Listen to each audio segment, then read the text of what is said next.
मेरे प्यारे बच्चों, क्लास को स्टार्ट करते हैं और इस क्लास में कंप्लीट करवा देंगे क्वेश्चन एक्सरसाइज 12.2 के। और पिछली क्लास में क्वेश्चन 3 तक कंप्लीट करवाए थे। अगर आप लोगों ने कंप्लीट नहीं किए हैं, लिंक डिस्क्रिप्शन में मिल जाएगा, कंप्लीट कर लेना और इस क्लास में उड़वा देंगे बचे हुए क्वेश्चन का गर्दा। तो लाइक कर दो सभी स्टूडेंट इस वीडियो को और ज़्यादा से ज़्यादा शेयर कर दो इस वीडियो को, क्योंकि मज़ा आने वाला है इस क्लास में। उड़ने वाला है 1 बाय 1 क्वेश्चन का गर्दा। आपको दिख रहा होगा क्वेश्चन 4। पहले एक बच्चे का डाउट क्लियर करवाते हैं, क्योंकि जब पिछली क्लास में क्वेश्चन 1 से 3 तक कंप्लीट करवाए थे, तो क्वेश्चन 3 की अगर बात करें उसमें 2 पार्ट हमने सॉल्व करवाए थे। तो उसी में डाउट है बच्चे का, उसी में डाउट है। कमेंट करके उसने पूछा था, तो आप लोग भी पूछ लेना किसी भी क्वेश्चन में डाउट हो। तो पहले डाउट क्लियर करवाते हैं उस बच्चे का, फिर उसके बाद आगे बढ़ते हैं। देख लो यहाँ पे, अगर हम बात करें इक्वेशन ऑफ कर्व के, अगर हम बात करें इक्वेशन ऑफ कर्व के, आर एंड पी वेरिएबल में मिलता है। पूरी एक्सरसाइज की बात कर रहे हैं, 12.2 जो है पूरी एक्सरसाइज की बात कर रहे हैं। चाहे क्वेश्चन सॉल्व करो चाहे एग्जाम्पल। अगर आपका भी ये डाउट हो जो बच्चे ने पूछा है, आपका भी क्लियर हो जाएगा। इक्वेशन की अगर बात करें हम, आर एंड पी में कर्व का मिलेगा, तब हमने आपको बताया था कि फार्मूला कौन सा लगाना है रेडियस ऑफ कर्वेचर निकालने के लिए। देख लो यहाँ पे, रेडियस ऑफ कर्वेचर रो के equal r d r upon d P. अगर आपको क्वेश्चन में या फिर एग्जाम्पल में कर्व का इक्वेशन आर एंड पी में मिल जाए, तब आपको इस फार्मूले से रेडियस ऑफ कर्वेचर निकाल लेना है। अब बात करेंगे हम आर एंड थीटा वेरिएबल में जब कर्व का इक्वेशन मिलता है। तो देख लो यहाँ पे, सभी स्टूडेंट समझना है इसको। Equation of curve r and theta, r and theta variable में कर्व का इक्वेशन मिलता है, तब रेडियस ऑफ कर्वेचर के लिए फार्मूला कौन सा लगाना है। देख लो यहाँ पे, रो के equal r square plus d r upon d theta का होल स्क्वायर, होल पावर कितनी होती है 3/2, अपॉन में r square plus 2 d r upon d theta का whole square minus r d two r upon d theta square. ये formula है जब curve का इक्वेशन आर कामा थीटा में मिलता है। तो इस फार्मूले से रेडियस ऑफ कर्वेचर निकाला जाता है। अब बताते हैं क्वेश्चन में जो डाउट था उसको। ये है मेरे पास बुक और हम लिखेंगे क्वेश्चन 3 का फर्स्ट पार्ट। डाउट क्लियर करवाते हैं, फिर उसके बाद क्वेश्चन को आगे बढ़ाएंगे। एक पार्ट में ये बताया था कर्व का equation r square equal a square cos 2 theta था, और सेकेंड पार्ट जो था एल के अपॉन आर था इक्वल 1 प्लस का ई कॉस थीटा। तो बच्चे ने यही पूछा था कि सर अगर हम इस वाले पार्ट की बात करें तो आर एंड थीटा वेरिएबल में है, ठीक है, और अगर इसकी बात करें तो ये भी आर एंड थीटा वेरिएबल में कर्व का इक्वेशन है। तब हमने इस फार्मूले का यूज करके इसको सॉल्व किया था, और इस फार्मूले का यूज करके हमने इसको सॉल्व किया था फर्स्ट वाले पार्ट को। और बच्चे ने यही पूछा था कमेंट करके कि sir r and theta variable में ये कर्व का इक्वेशन है, तो इस फार्मूले को लगा के रेडियस ऑफ कर्वेचर निकालो। तो हमने उस बच्चे को यही बताया था कमेंट में कि अगर आर कामा थीटा में कर्व का इक्वेशन मिलता है, इस फार्मूले को यूज कैसे करना है। अगर हो रहा है तब आपको आर एंड थीटा वेरिएबल वाले कर्व के इक्वेशन में यूज करो। ये कैसे, अगर आपको फाई मिल जाए, जैसे P equal r sine phi, ये फार्मूला होता है पेडल इक्वेशन, क्या बोलते हैं इसे पेडल इक्वेशन बोलते हैं। ये फार्मूला लगाना है, कहने मतलब है हमको P एंड R, इसको R एंड थीटा वाले वेरिएबल में जो कर्व का इक्वेशन है उसको कन्वर्ट करना है R एंड P वेरिएबल में। अगर हो रहा है कन्वर्ट तब आपको इस फार्मूले से R एंड थीटा वाले इक्वेशन लगाना है आपको। समझ गए? रेडियस ऑफ कर्वेचर निकालने के लिए ये फार्मूला यूज हो जाता है R एंड थीटा में। कैसे यूज होता है वो बता रहे हैं, ये आपको पता है। और फाई आपको यहाँ पे रखना पड़ती है वैल्यू फाई की। अब फाई कैसे निकालोगे, क्योंकि आपने पढ़ा है टेन फाई के equal r D theta upon d are पढ़ा है। इस फार्मूले से फाई पता चलता है और फाई की वैल्यू हम इसमें रखते हैं, तो हमको क्या पता चल जाता है, पी एंड आर वेरिएबल में कर्व का इक्वेशन। जब पी एंड आर में पता चल जाता है कर्व का इक्वेशन तो इस फार्मूले से रेडियस ऑफ कर्वेचर निकालते हैं। तो कहने का मेरा ये मतलब है आर एंड थीटा वाले जो क्वेश्चन है वो कैसे इस फार्मूले से लगाओगे, रीजन ये है, समझ लो। आर एंड थीटा वाले जब क्वेश्चन मिल जाएं, आर एंड थीटा वाले इस फार्मूले से तभी लगाना है जब आपको फाई मिल जाए। मीन्स ये 10 बना दे, मतलब इसकी वैल्यू निकालोगे यहाँ से, या फिर इसकी बात करें इसकी वैल्यू निकालोगे तो ये 10 बना दे। क्या बना दे? 10 बना दे। एंगल कुछ भी हो, क्योंकि इक्वल के इस साइड 10 है और इक्वल के उस साइड 10 मिल जाएगा, तो 10 से 10 हटा देते हैं और फाई की वैल्यू आ जाती है। अगर 10 बना दे, कर्व का इक्वेशन है आर एंड थीटा में, अगर ये 10 बना दे तब आपको इस फार्मूले से रेडियस ऑफ कर्वेचर निकाल लेना है। अगर 10 बना दे आर एंड थीटा वाले वेरिएबल में जो कर्व के इक्वेशन है तब आपको इस फार्मूले से रेडियस ऑफ कर्वेचर निकालना है। अगर 10 ना बना पाए, जैसे चाहे इसकी बात करें चाहे इसकी बात करें, अगर 10 ना बना पाए तब आपको इस फार्मूले का यूज करना है। समझ गए? अगर 10 ना बना पाए, क्योंकि जब 10 बनता तभी तो फाई की वैल्यू मिलती है, जब 10 नहीं बनेगा तो फाई की वैल्यू नहीं मिलेगी, जब नहीं मिलेगी तो कन्वर्ट नहीं कर पाओगे पी एंड आर वेरिएबल में कर्व के इक्वेशन को, नहीं कन्वर्ट कर पाओगे। आर एंड थीटा को आर एंड पी वेरिएबल में नहीं कन्वर्ट कर पाओगे, तब इस फार्मूले का यूज करना है। अगर कन्वर्ट कर पा रहे हो तो इस फार्मूले का यूज करना है।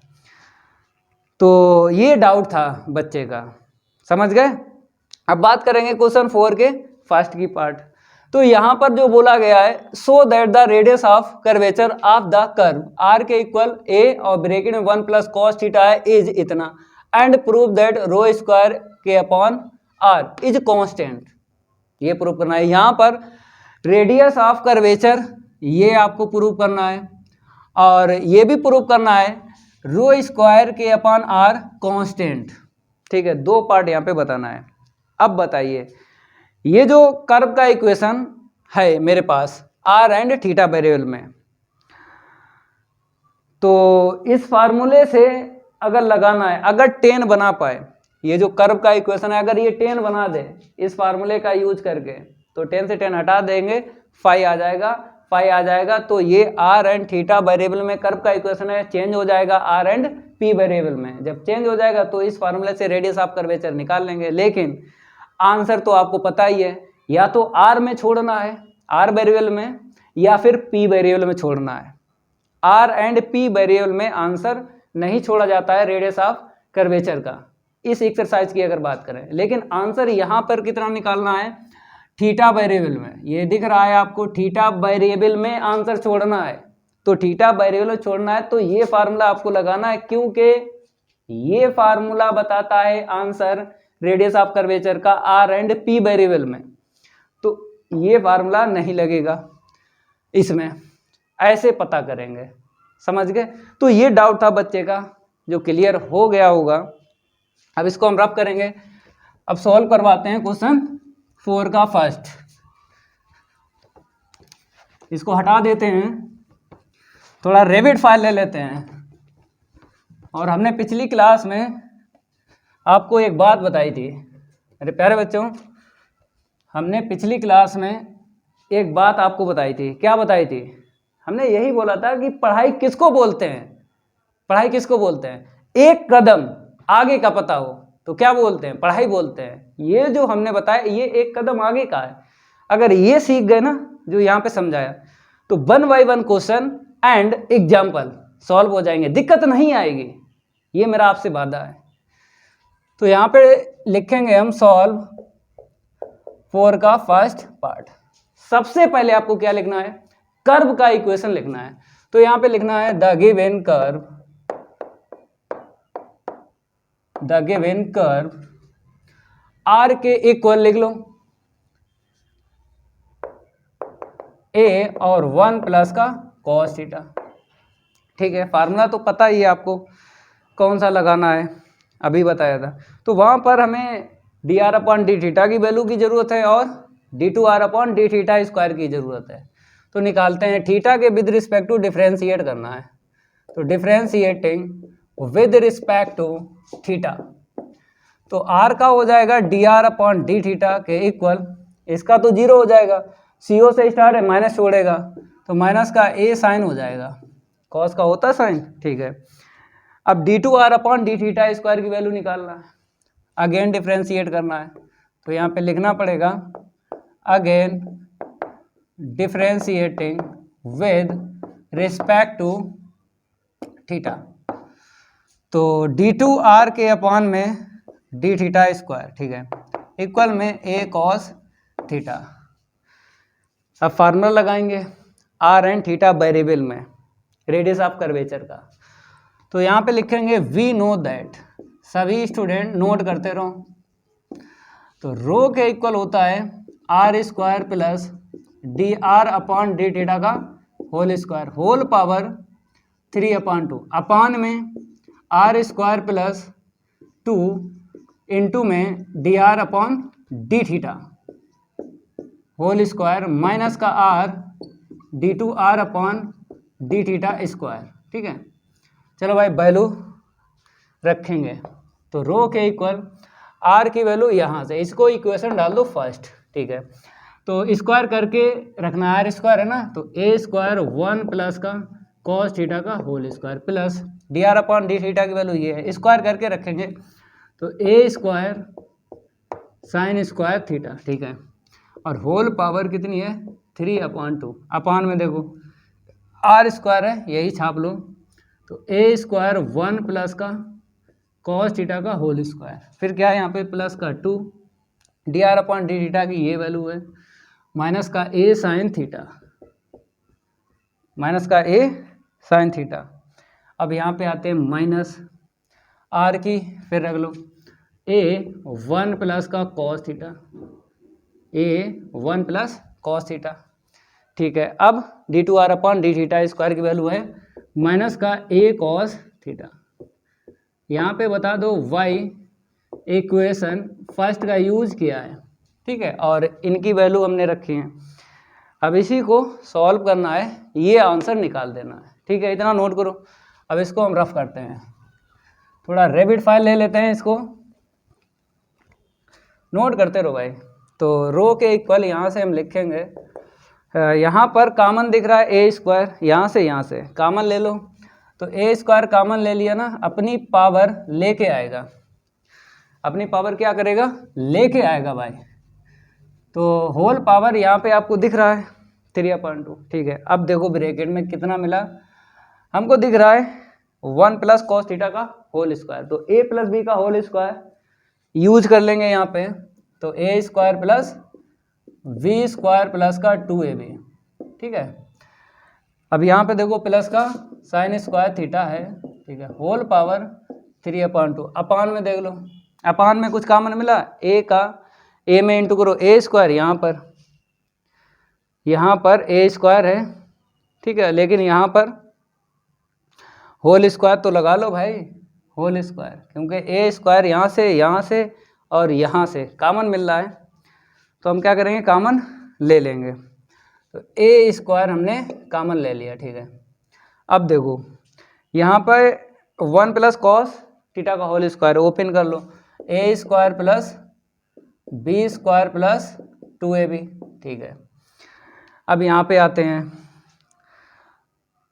आपको पता है स्क्वायर है, ये माइनस प्लस दे देगा, ठीक है। 2 ऐसे रखो प्लस का, और ए स्क्वायर कॉमन चला गया, साइन स्क्वायर थीटा मिला, तो यहाँ पे लिखेंगे। अब यहाँ पे आते हैं, ए का ए में इंटू करो, तो ए स्क्वायर कॉमन चला गया, माइनस माइनस क्या हो गया, प्लस हो गया।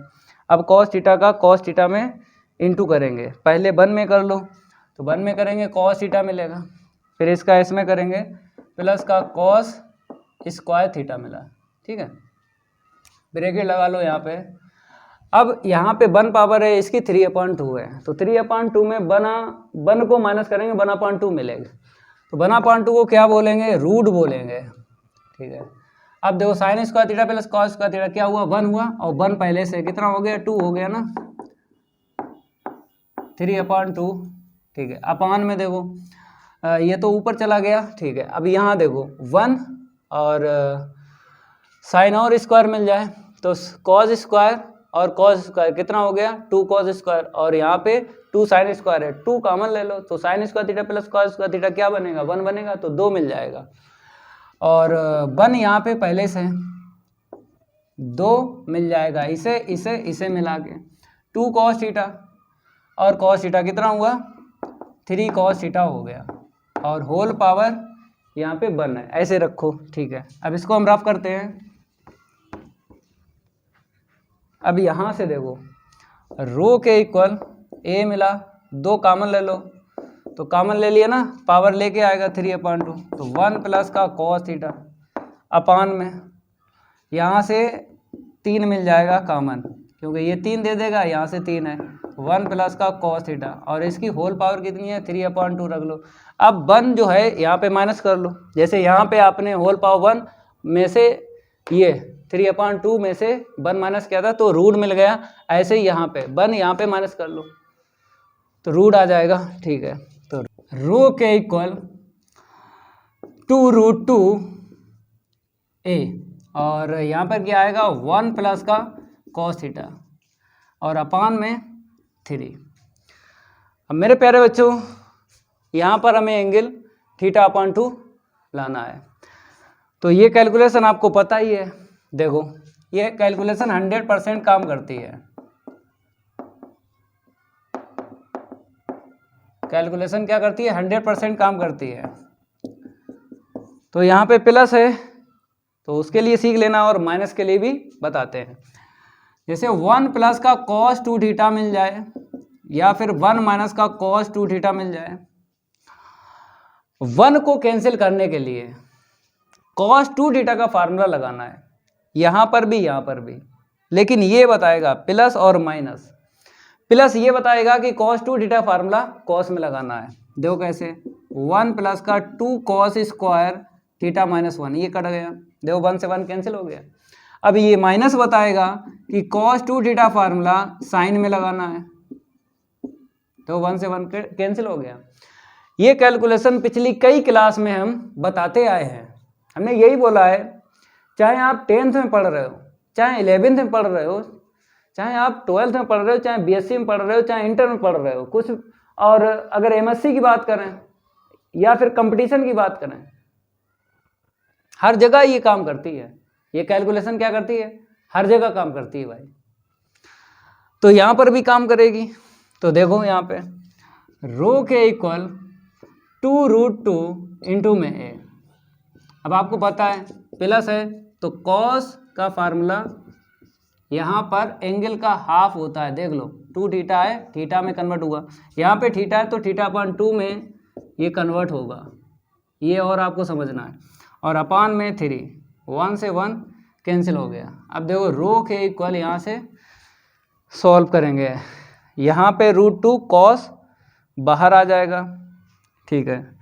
तो 2√2 इंटू में ए, और √2 और कॉस θ/2 अपान में 3। अब देखो तो यहाँ से 2 मिलेगा, और 2 2 जा 4 हो जाएगा, तो 4/3 ए कॉस θ/2। देखो भाई 4/3 इंटू में ए और कॉस थीटा अपॉन 2, यही आंसर हमको लाना था रेडियस ऑफ कर्वेचर का, आ गया।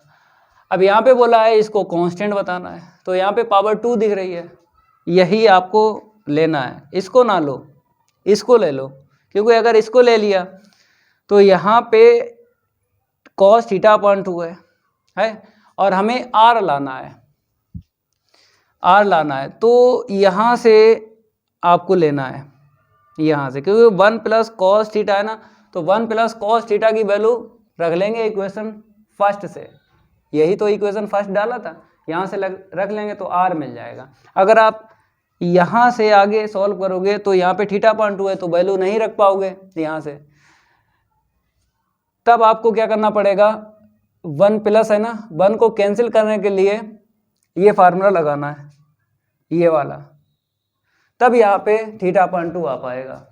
फिर यहाँ पे कॉस थीटा अपॉन 2 की वैल्यू रखोगे, थोड़ा समय ज़्यादा लगेगा अगर इसको आगे सॉल्व करोगे, और आर लाओगे तो समय ज़्यादा लगेगा।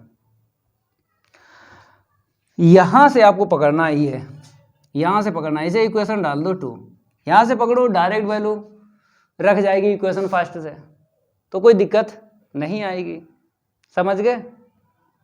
फिर एक बार रिपीट करते हैं, अगर यहाँ से आपको आगे बढ़ाना है और ये बताना है कि रो स्क्वायर अपॉन आर कांस्टेंट बताना है, तो कैलकुलेशन थोड़ी बढ़ जाएगी, क्योंकि कॉस थीटा अपॉन 2 की वैल्यू यहाँ से निकालना पड़ेगी, ये फार्मूला यूज करना पड़ेगा यहाँ पे, तब निकल पाएगी। और यहाँ पे सीधा सीधा दिख रहा है 1 प्लस कॉस थीटा, यहाँ पर भी दिख रहा है, तो इसीलिए इस लाइन को पकड़ो, समझ गए।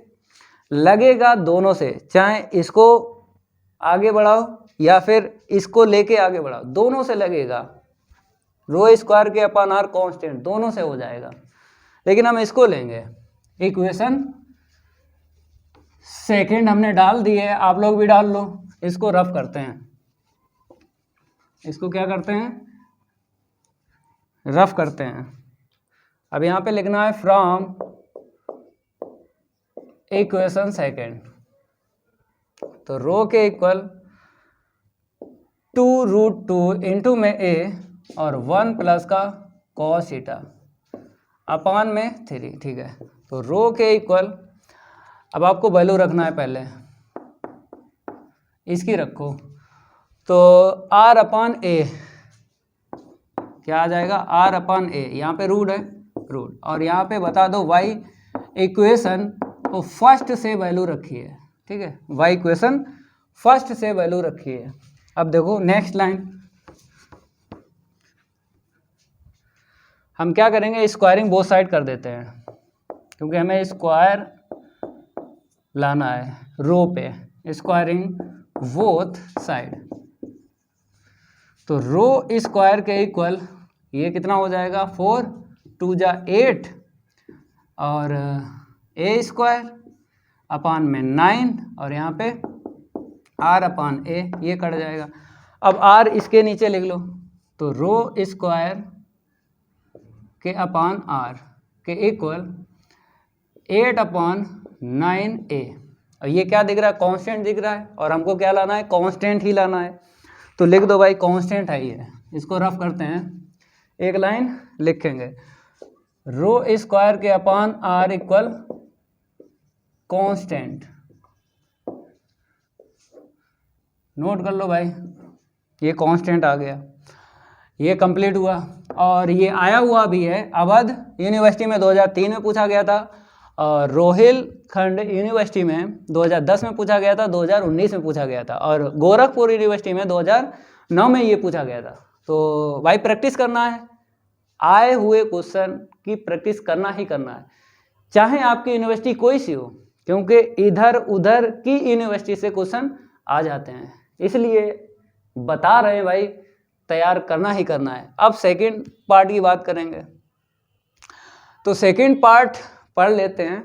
यहाँ पे बोला है so that for the cardioid, इसको क्या बोलते हैं, इसका नाम दिया गया है, कर्व का इक्वेशन तो है लेकिन नाम दिया गया कार्डियोइड, यहाँ पर नहीं दिया गया, यहाँ पर कर्व का इक्वेशन ही बोला है, लेकिन इसका नाम है कार्डियोइड, समझ गए, इसका डायग्राम भी होता है।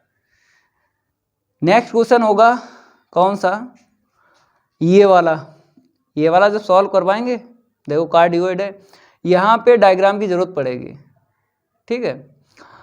तो डायग्राम बताएंगे कार्डियोइड का, जहाँ पे जरूरत होगी डायग्राम की वहीं पे तो बनाएंगे, यहाँ पे जरूरत तो है नहीं। यहाँ पर केवल हमको कहा गया है प्रूव करना है, ये कार्डियोइड है, कर्व का इक्वेशन रो के इक्वल इतना लाना है। तो मेरे प्यारे बच्चों, और रो बोला है रेडियस ऑफ कर्वेचर, ये पहले से ही हमें पता है, आपको भी पता है, लिखा है क्वेश्चन में, कोई बात नहीं है। अब करवाते हैं सॉल्व, बताते हैं भाई फार्मूला कौन सा लगेगा। आपको ये जरूर समझ लेना है, दो फार्मूले हैं, आर एंड थीटा वेरिएबल में कर्व का इक्वेशन है, यहाँ पे formula p and r variable वाला भी लग जाता है। आर एंड थीटा वेरिएबल में अगर कर्व का इक्वेशन है, उसमें पी एंड आर में जो फार्मूला होता है वो भी लग जाता है। कब लगता है कब नहीं लगता है, इसका रीजन है, देखो कैसे हम आपको बताते हैं। तो यहाँ पर सेकंड पार्ट डाल देते हैं, लिख लो द गिवन कर्व, नाम दिया गया तो नाम लिख लो कार्डियोइड, नाम दिया गया तो नाम लिख लो कार्डियोइड, आर के इक्वल ए और 1 प्लस का कॉस थीटा, ठीक है। अब बताते हैं, रो के इक्वल होता है are d r upon d p, ये होता है। आर एंड पी वेरिएबल में अगर कर्व का इक्वेशन मिलता है तो ये फार्मूला लगाते हैं, और ये वाला D r upon d theta का स्क्वायर और आर स्क्वायर प्लस और होल पावर 3/2 और अपान में आर स्क्वायर प्लस का 2 और d r upon d theta का होल स्क्वायर माइनस का आर और d 2 r upon d theta square. R and theta variable में कर्व का इक्वेशन मिलता है तो ये फार्मूला लगाते हैं। लेकिन कभी कभी क्या होता है, आर एंड थीटा वेरिएबल में अगर कर्व का इक्वेशन है, कभी कभी ये फार्मूला लग जाता है, तो ये लगाना ठीक है। आर एंड थीटा वेरिएबल में अगर लग रहा है तो ये लगाना ठीक है, क्योंकि इसमें कैलकुलेशन कम होती है, इसमें कैलकुलेशन कम होती है, इसमें ज़्यादा होती है। इस फार्मूले से इजी पड़ता है और इस फार्मूले से थोड़ा टफ पड़ता है, कैलकुलेशन थोड़ी ज़्यादा होती है। तो बताते हैं भाई, आर एंड थीटा वेरिएबल में अगर कर्व का इक्वेशन है, ये फार्मूला कब लगेगा कब नहीं लगेगा। अगर आपको फाई मिल जाए, क्योंकि ये तो पेडल इक्वेशन है, फाई मिल जाए, और फाई कैसे मिलता है, इस फार्मूले से आर डी थीटा के अपान में डी आर, यही फार्मूला होता है। इस फार्मूले से आपको फाई निकालना है, फाई की वैल्यू इसमें रखना है, पी एंड आर में मिल जाएगा कर्व का इक्वेशन। जब पी एंड आर में मिल जाएगा तो ये फार्मूला लग जाएगा। फाई पे डिपेंड करेगा, आर एंड थीटा वाले जो होते ना कर्व के इक्वेशन, वहां पर टेन बन जाए, मतलब ये जो है टेन बना दे, कहने मतलब है इसकी वैल्यू निकालोगे कर्व के इक्वेशन से, ये है कर्व का इक्वेशन, इसकी वैल्यू निकालोगे, अगर ये 10 बना दे, कर्व का इक्वेशन अगर 10 बना दे इस फार्मूले का यूज करके, तो 10 से 10 हट जाता है और फाई की वैल्यू पता चल जाती है। अगर 10 बना दे तो ये फार्मूला आपको यूज करना है, समझ गए। अगर 10 बना दे तब फार्मूला ये यूज करना है। अगर 10 ना बना पाए, ये जो कर्व का इक्वेशन है इसका यूज करके अगर 10 ना बना पाए तो इस फार्मूले का यूज करना है। ये रीजन है जो आपको समझना है। तो ये भाई 10 बना देगा।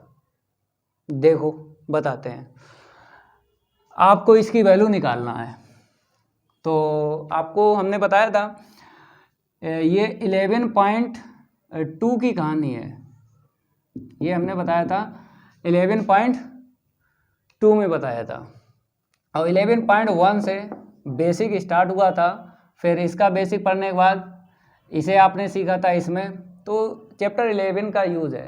तो हमने बताया था आर अगर न्यूमरेटर में मिल जाए, क्या मिल जाए, अंश में मिल जाए, अंश में अगर मिल रहा है आर, तो थीटा के विद रिस्पेक्ट टू डिफ्रेंशिएट करना है। किसके विद रिस्पेक्ट टू करना है, थीटा के, जब आर आपको न्यूमरेटर मिल जाए। ये बात हमने चैप्टर 11 में बताई थी या नहीं? अगर आप मेरी 1/1 क्लास ले रहे हो तो हमने यही बताया था कि थीटा के विद रिस्पेक्ट टू डिफ्रेंशिएट कब होता है, जब आर आपको न्यूमरेटर मिल जाए अंश में।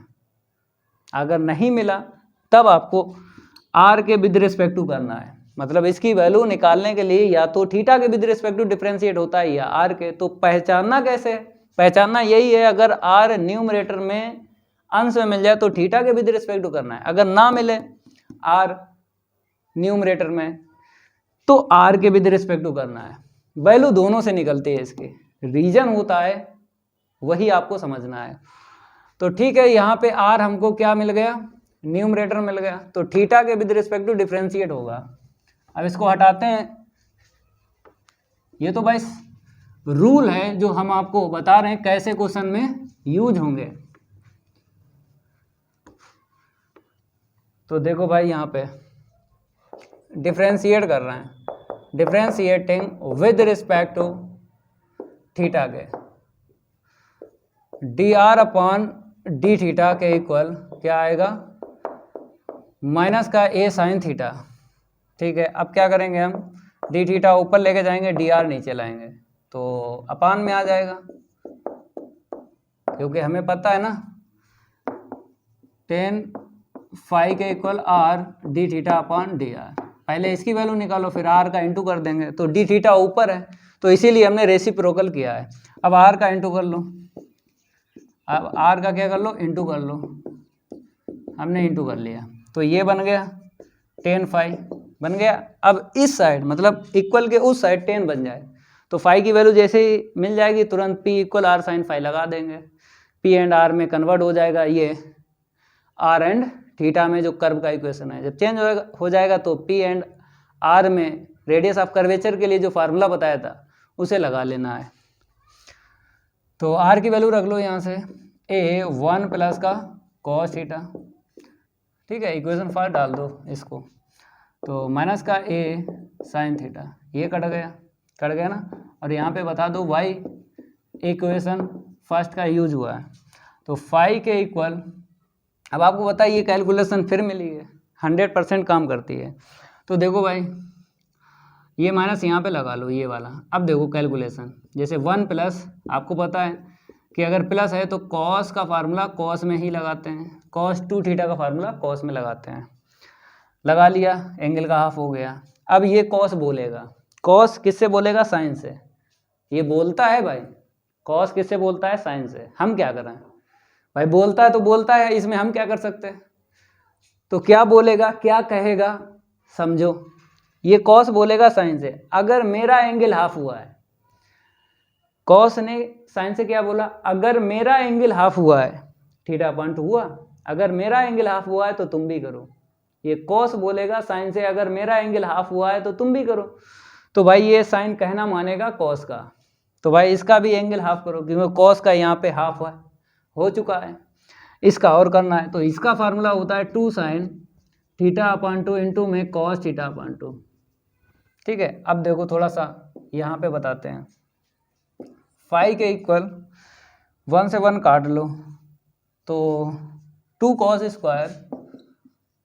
स्क्वायर थीटा अपॉन 2 अपान में 2 साइन थीटा अपॉन 2 इंटू में कॉस, ये 10 चल रहा है, अभी 10 यहाँ पे लिखो, फाई क्यों लिख रहे हो, ये 10 लिखो 10, क्योंकि 10 से 10 हटाना तब है जब उस साइड 10 बन जाए, अभी तो 10 लिखते रहो।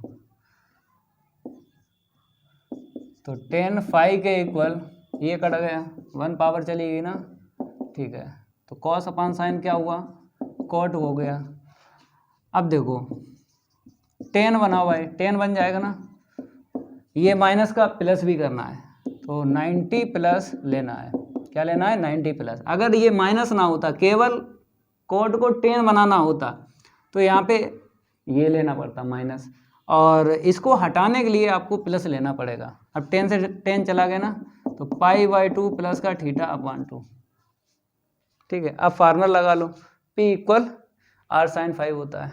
इसको रफ करते हैं, लगाओ फार्मूला, उड़ाओ गर्दा, लगाओ फार्मूला, उड़ाओ गर्दा। अब यहाँ पे लिखो, चूंकि P के इक्वल r/sin⁵ होता है, ठीक है, P के इक्वल r/sin π/2 प्लस का θ/2। बताओ भाई, P के equal r cos θ/2, sin 90 plus theta cos theta होता है। अब cos θ/2 की वैल्यू रखना है, इक्वेशन इसी को डाला था फर्स्ट यहाँ से। तो देखो भाई, फिर हम इक्वेशन फर्स्ट का यूज़ करेंगे, तो r के इक्वल a और 1 प्लस का cos थीटा। नोट करते रहो भाई, इसको हटाते हैं, इसको क्या करते हैं, हटाते हैं। अब देखो यहाँ पे हम क्या करेंगे, वही यूज़ करेंगे कैलकुलेशन जो 100% काम करती है। तो देख लो भाई, ये a है, ऐसे रखो, 1 प्लस का 2 cos स्क्वायर θ/2 माइनस 1, ये कट गया, r/a लिख दो, और यहाँ पर क्या मिला, 2 cos स्क्वायर θ/2। तो cos θ/2 की वैल्यू निकाल दो, तो ये 2 नीचे आ जाएगा ना, तो अब रूट में आ जाएगा r/2a। ठीक है, अब रख दो यहाँ पे। तो यहाँ पे कैलकुलेशन करते हैं थोड़ी सी, इसलिए P के इक्वल r रूट में r/2a। ठीक है, तो देखो r की पावर 1/2 और 1 3/2 हो गई, अपान में इतना लिख दो। तो ये निकल आया P एंड r वेरिएबल में कर्व का इक्वेशन निकल आएगा ना। अब ये फार्मूला लगाना है रो के इक्वल, क्योंकि ये हमको प्रूव करना है, तो r dr/dp ये फार्मूला लगेगा। तो इसमें क्या होता है, r के विद रिस्पेक्ट टू डिफरेंशिएट होता है, क्योंकि हमने बोला था P एंड r में कर्व का इक्वेशन है, तो ये फिक्स है कि r के ही विद रिस्पेक्ट टू डिफरेंशिएट करना है। ठीक है, ये तो फिक्स है भाई, r के करना है तो r के कर लो। तो यहाँ पे लिखना पड़ेगा differentiating with respect to r, तो dp/dr के इक्वल, पावर आगे कर लो 3/2, और ये रूट में आ जाएगा, और ये रूट में पहले से। ठीक है, पावर आगे 1 पावर लेस करोगे तो 1/2 मिलेगा, 1/2 का मतलब होता है रूट। ठीक है, अब फार्मूला लगाते हैं, we know that radius of curvature के लिए रो के इक्वल r dr/dp। तो रो के इक्वल r ऐसे रखो, रेसिप्रोकल करके रखो, क्योंकि dr ऊपर है यहाँ पे नीचे है, तो रेसिप्रोकल करके रखो रूट, और ये 3/2 रूट इतना। ठीक है, ये ऊपर चला जाएगा, 2 ऊपर चला जाएगा, और इसको सिंपलीफाई कर लो। ठीक है, इसको हम रफ करते हैं, नोट करो भाई, आंसर तो दिखने लगा होगा, आंसर तो दिखने लगा होगा भाई। तो देखो रो के इक्वल हम लिखेंगे, ये है रो के इक्वल, तो 2/3 हम पहले से लिख देते हैं, और r की पावर 1 है, 1/2 माइनस करो, 1/2 मिले। ठीक है, 2a ऐसे लिख दो। अब इसको दे दो, क्योंकि इसकी पावर 1/2 है इसकी, तो होल पावर 1/2 कर लेंगे। तो आपको पता है होल पावर का मतलब 1/2, तो लिख दो 2ar। ठीक है, इसको दे दिया ना, ये भी रूट में है, ये भी रूट में है भाई। तो देख लो भाई, 2/3 और रूट में 2ar। ठीक है, ये हो गया पार्ट। अब बात करेंगे हम ये थर्ड वाले पार्ट की भाई। ये जरूर आपको समझना है कि ये क्वेश्चन जो है थोड़ा सा वैसा है, अलग हटके है। 2008 में कानपुर यूनिवर्सिटी में ये पूछा गया था। तो भाई इसको समझाते हैं, पहले इसको रफ कर दें, इसको हम रफ कर देते हैं। यहाँ पर डालते हैं थर्ड पार्ट। यहाँ पे अब समझो, कहता है if ρ1 and ρ2 be the radii of curvature at the extremities of any chord of the cardioid r के इक्वल इतना है, which passes through the pole. ये कहाँ से पास हो रहा है, ये कार्डियोइड जो है कहाँ से हो रहा है पास, पोल से। पोल का मतलब 0,0, मतलब अगर हम बात करें ओरिजिन की, क्योंकि अगर आर एंड थीटा वेरिएबल में कर्व का इक्वेशन है तो ओरिजिन को क्या बोलते हैं, पोल बोलते हैं। तो इस पोल से ये कार्डियोइड पास हो रहा है, ये बोला गया। आगे लिखा देन सो दैट इतना इक्वल इतना लाना है, ठीक है, इतना इक्वल इतना लाना है। तो इसमें क्या समझना है, ये रेडियाई समझना है, रो 1 रो 2 ये समझना है, एक्सट्रेमिटी समझना है, एक्सट्रेमिटी और कॉर्ड भी आपको समझाएंगे। तो पहले क्या करना है, रो निकालना है, इसका यूज करके, कार्डियोइड का यूज करके रो निकालना है। जब रो पता चल जाएगा तब हम रो 1 और रो 2 निकालेंगे। किससे निकालेंगे, ये कॉर्ड बताइए, कॉर्ड से पॉइंट मिलेगा। तो रो 1 पॉइंट से निकाल लेंगे और रो 2 भी पॉइंट से निकाल लेंगे, जो भी कॉर्ड में हमको मिले, क्योंकि एक्सट्रेमिटीज बोला है, एक्सट्रेमिटीज तो जानते हो आपको भाई, बाहर, एक्सट्रेमिटीज का मतलब होता है बाहरी, जो भी बाहर लास्ट में बिंदु मिलेगा ना कॉर्ड में, उसका यूज करेंगे।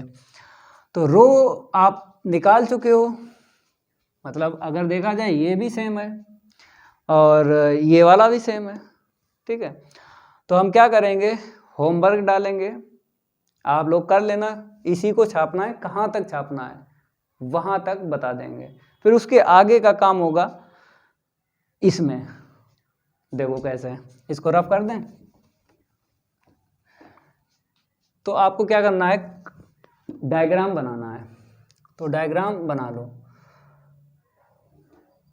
मेरे प्यारे बच्चों, डायग्राम बना लो। यहाँ पे थीटा इक्वल 0 मिलेगा, ये इनिशियल लाइन है, ये क्या है, इनिशियल लाइन है, और यहाँ पे थीटा इक्वल π/2। अगर हम कार्डियोइड की बात करें, किसकी बात करेंगे, कार्डियोइड की बात करेंगे, तो डायग्राम आपको समझना। देखो ऐसे बनता है डायग्राम, ये कार्डियोइड है, ऐसे ही आपको बनाना है, समझ गए, ये फिक्स है, जैसा बनाया ऐसे बनाना है। अब कॉर्ड की बात करेंगे, किसकी बात करेंगे, कॉर्ड की, क्योंकि कॉर्ड जब पता चल जाए फिर आपको एक्सट्रेमिटीज बताएंगे। तो कार्डियोइड समझ में आ गया ना, क्योंकि उसने बोला था कि पोल से ये कार्डियोइड पास होगा, तो ये रहा पोल पास हो गया। अब कॉर्ड समझना है, कॉर्ड, तो ये हमने ड्रा कर दी कॉर्ड, देखो ये हमने क्या कर दी, कॉर्ड ड्रा कर दी, इसको बोलेंगे कॉर्ड, जीवा बोलते हैं, हिंदी में क्या बोलते हैं, जीवा बोलते हैं। अब ये एक्सट्रेमिटीज, इनको बोलेंगे एक्सट्रेमिटीज, इनको, ठीक है, इनको बोलेंगे। अब मेरे प्यारे बच्चों, आपको यहाँ से रो 1 निकालना है और यहाँ से आपको रो 2 निकालना है। तो इसको हम B डाल देते हैं पॉइंट, और इसको A डाल देते हैं, इसको क्या डाल देते हैं, A डाल देते हैं। अगर बात करें एंगल की, तो आपको पता है एंगल, यहाँ पे क्या, थीटा, थीटा नहीं लेंगे क्योंकि थीटा तो कर्व के इक्वेशन में है, तो अदर एंगल ले लो कुछ भी, तो अदर ले लेंगे हम अल्फा, ठीक है, अल्फा ले लिया। थीटा तब लेते जब यहाँ पर कुछ दूसरा एंगल होता, जैसे यहाँ पे अगर बीटा होता, अल्फा होता, तो हम यहाँ पे थीटा ले लेते हैं, समझ गए। अब बात करेंगे यहाँ पर, इस पॉइंट से आपको थीटा मिलेगा अल्फा, क्या मिलेगा, थीटा मिलेगा अल्फा, ओके। क्योंकि देखो ये इनिशियल लाइन है, ये इसको, इस लाइन को क्या बोलेंगे, मतलब यहाँ से बताओ, पोल से यहाँ तक बताओ कि क्या बोलते हैं, रेडियस वेक्टर होता है, ये क्या होता है, रेडियस वेक्टर। तो ठीक है, समझ गए आप। अब बात करेंगे हम यहाँ पर एंगल की, यहाँ पर एंगल की बात करेंगे। ये एंगल क्यों निकाल रहे हैं, देखो हम आपको बताते हैं एंगल क्यों निकाल रहे हैं। क्योंकि उसने बोला है रो 1 एंड रो 2 आपको फाइंड करना है। एक्सट्रेमिटीज कॉर्ड पे 2 पॉइंट मिलेंगे यहाँ से, तो हमें थीटा की जरूरत पड़ेगी। जब रेडियस आप कर्वेचर निकालोगे ना रो के इक्वल, तो थीटा के टर्म में निकलेगा, थीटा के टर्म में, जो हमने इसमें निकलवाया था 4 के फर्स्ट पार्ट में। तो वहाँ पर थीटा इक्वल अल्फा लेना है और फिर यहाँ से एंगल देखना है, यहाँ से एंगल रखना है तो रो2 निकालना है। तो देखो भाई, अगर हम आपसे ये पूछें कि ये एंगल अल्फा है, ये कितना होगा, तब आप बोलोगे अल्फा होगा। क्यों? क्योंकि ये होते हैं वर्टिकली अपोजिट एंगल, शीर्षाभिमुख कोण होते हैं। क्या होते हैं? शीर्षाभिमुख कोण। इंग्लिश में बोलते हैं वर्टिकली अपोजिट एंगल, बराबर होते हैं, इक्वल। तो रख दिया। आपसे ये बोलेंगे यहाँ से यहाँ तक बताइए एंगल, ये क्या है, कितना होगा इनिशियल लाइन से, तब आपको पता है 180 डिग्री। लाइन एंगल जो होता है वो 180 डिग्री का होता है, तो हमने पाई ले लिया। अब आप बताना है यहाँ से यहाँ तक एंगल, कहाँ से कहाँ तक बताना है, यहाँ से इनिशियल लाइन से पूरा बताना है। तो यहाँ से यहाँ तक कितना है, पाई है, और फिर आगे कितना है, अल्फा है। तो भाई पाई प्लस अल्फा हो जाएगा, पाई प्लस अल्फा हो जाएगा, यहाँ से यहाँ तक पाई प्लस अल्फा हो जाएगा।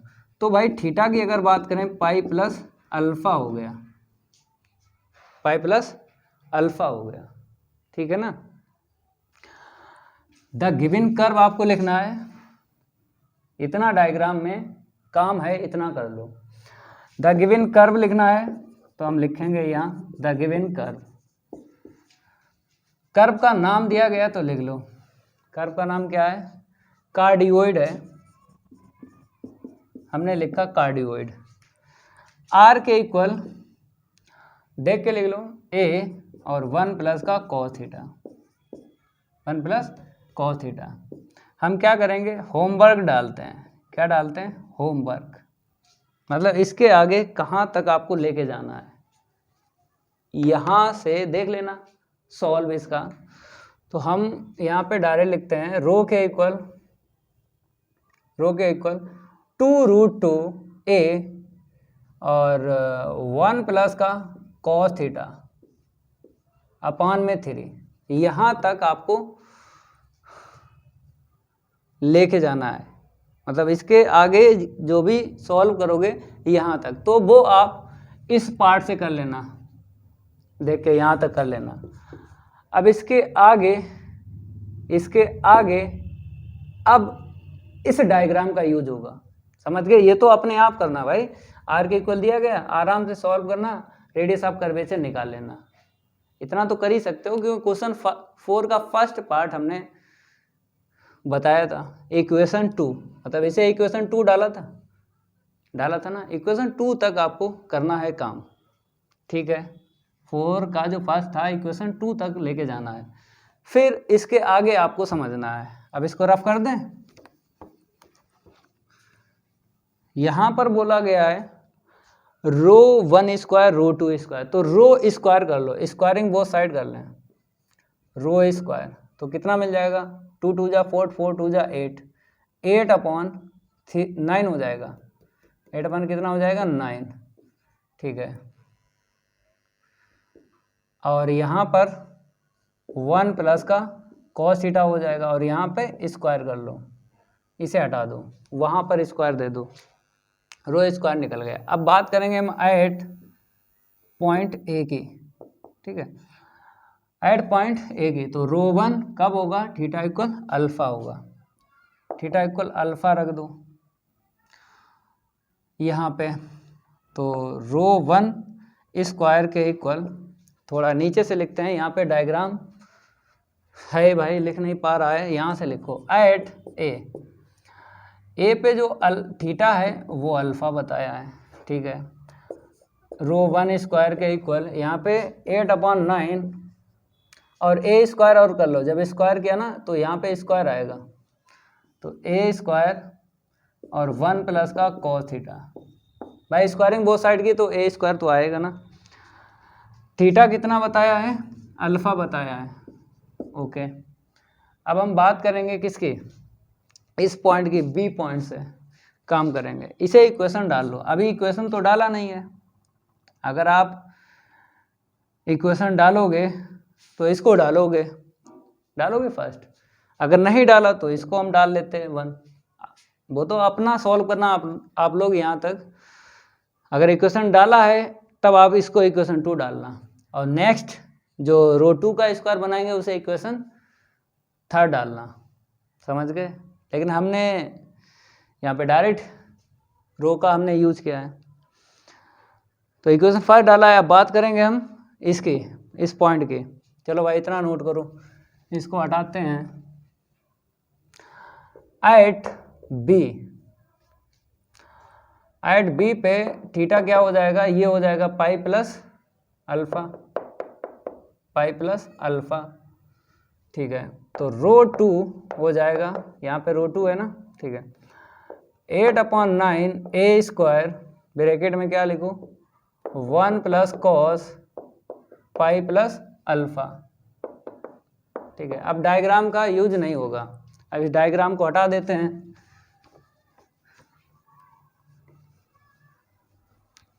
इसको हम रफ करते हैं। देखो यहाँ से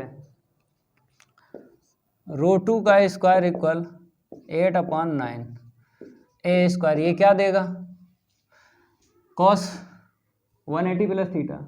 किस क्वाड्रेंट में मिलेगा, थर्ड क्वाड्रेंट मिलता है, 180 प्लस थीटा। तो टेन और कॉट प्लस रहते हैं, बाकी सारे माइनस रहते हैं, तो माइनस कर लो ये, इसे इक्वेशन क्या डाल लो, सेकंड डाल लो। अब इनको प्लस कर लो, क्योंकि यहाँ पे स्क्वायर है ना और प्लस भी है, तो इन दोनों को क्या कर लो, प्लस कर लो। एडिंग, यहाँ पे लिख लो, adding equation first and second, तो रो 1 स्क्वायर प्लस यहाँ पे rho 2 square equal 8/9 a square और 1 प्लस का कॉस अल्फा, ठीक है। यहाँ पे आते हैं, इसको हटाते हैं, 8/9 ए स्क्वायर 1 माइनस का कॉस अल्फा। अब कॉमन ले लो, यहाँ से और यहाँ से 8/9 ए स्क्वायर मिल जाएगा कॉमन। देखो भाई, रो 1 स्क्वायर प्लस का रो 2 square equal 8/9 a square common ले लिया, तो यहाँ से 1 प्लस कॉस अल्फा और यहाँ से 1 माइनस का कॉस अल्फा, तो ये वाला कैंसिल हो गया। चलो भाई इतना नोट करो। अब इसको करते हैं रफ। तो देख लो भाई, रो 1 स्क्वायर प्लस का रो 2 स्क्वायर इक्वल, यहाँ से 1 1 2 हो जाएगा, 2 8 जा 16 आ जाएगा, अपान में 9 ए स्क्वायर। 9 का क्रॉस इंटू कर दो, 9 का क्या कर दो, क्रॉस इंटू कर दो, तो रो 1 स्क्वायर प्लस का रो 2 स्क्वायर इक्वल 16 ए स्क्वायर। देखो ये आंसर निकला है 9, फिर रो 1 स्क्वायर प्लस रो 2 स्क्वायर इक्वल 16 ए स्क्वायर आ गया। अब क्वेश्चन 5 करवाते हैं सॉल्व। क्वेश्चन 5 की है बारी, और नहीं करेंगे उसके साथ कोई यारी। तो यहाँ पे डालते हैं क्वेश्चन 5। क्वेश्चन 5 में बोला गया है find the radius of curvature of the curve. ये कर्व है और बोला है hence so that the square of the radius of curvature varies. Varies का मतलब क्या होता है, प्रोपोर्शनल टू। वेरीज का मतलब क्या होता है, प्रोपोर्शनल टू।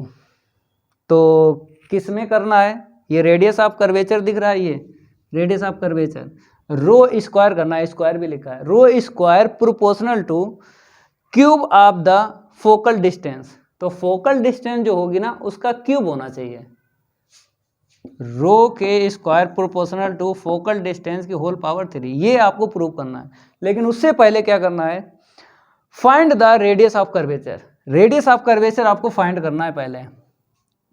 कर्व का इक्वेशन ये है। चलो भाई बताते हैं रेडियस ऑफ कर्वेचर कैसे निकालोगे। द गिवन कर्व लिख लो पहले, सभी स्टूडेंट लिखो the given curve. The given curve 2a के अपान r है इक्वल 1 प्लस कॉस थीटा। तो r की वैल्यू अगर निकालते हैं क्रॉस इंटू कर लो, r का इधर, इसको नीचे ले लो, 1 प्लस का कॉस थीटा। तो बताओ भाई r एंड p वाला फार्मूला लगाना है या फिर r and theta, r and theta variable वाला फार्मूला लगाना है। रो के इक्वल होता है, समझ गए, वो तो आपको पता ही है। देखो ये फार्मूला अगर यूज हो रहा है इसमें तो कैलकुलेशन थोड़ी सिंपल होगी, अगर नहीं यूज होगा तो फिर तो इससे तो होगा ही, क्योंकि ये जो दिया गया है आर एंड थीटा वेरिएबल में कर्व का इक्वेशन है, आर एंड थीटा वेरिएबल में कर्व का इक्वेशन है, जब ये नहीं लगेगा तब तो ये वाला तो लगेगा, लेकिन अगर ये लग रहा है थोड़ी कैलकुलेशन सिंपल हो जाएगी। तो ये कब लगेगा, तो आपको पता है कि फाई हमको पता चल जाए। फाई कैसे पता चलेगा, क्योंकि फाई की जरूरत पड़ेगी, p equal r sine phi, यहाँ पर फाई की वैल्यू रख लेंगे तो पी एंड आर में कर्व का इक्वेशन हो जाएगा। आर एंड थीटा किस में कन्वर्ट हो जाएगा, आर एंड पी में ये कन्वर्ट हो जाएगा। और फाई तो पता ही आपको, इस फार्मूले से निकालना, टेन फाई के equal r d r upon d P, means D theta upon d are होता है। टेन फाई के इक्वल क्या होता है, R D theta upon d are होता है। तो ये टेन बना दे, ये जो कर्व का इक्वेशन है आर एंड थीटा में, इसका यूज होगा, इसका यूज उसमें करो।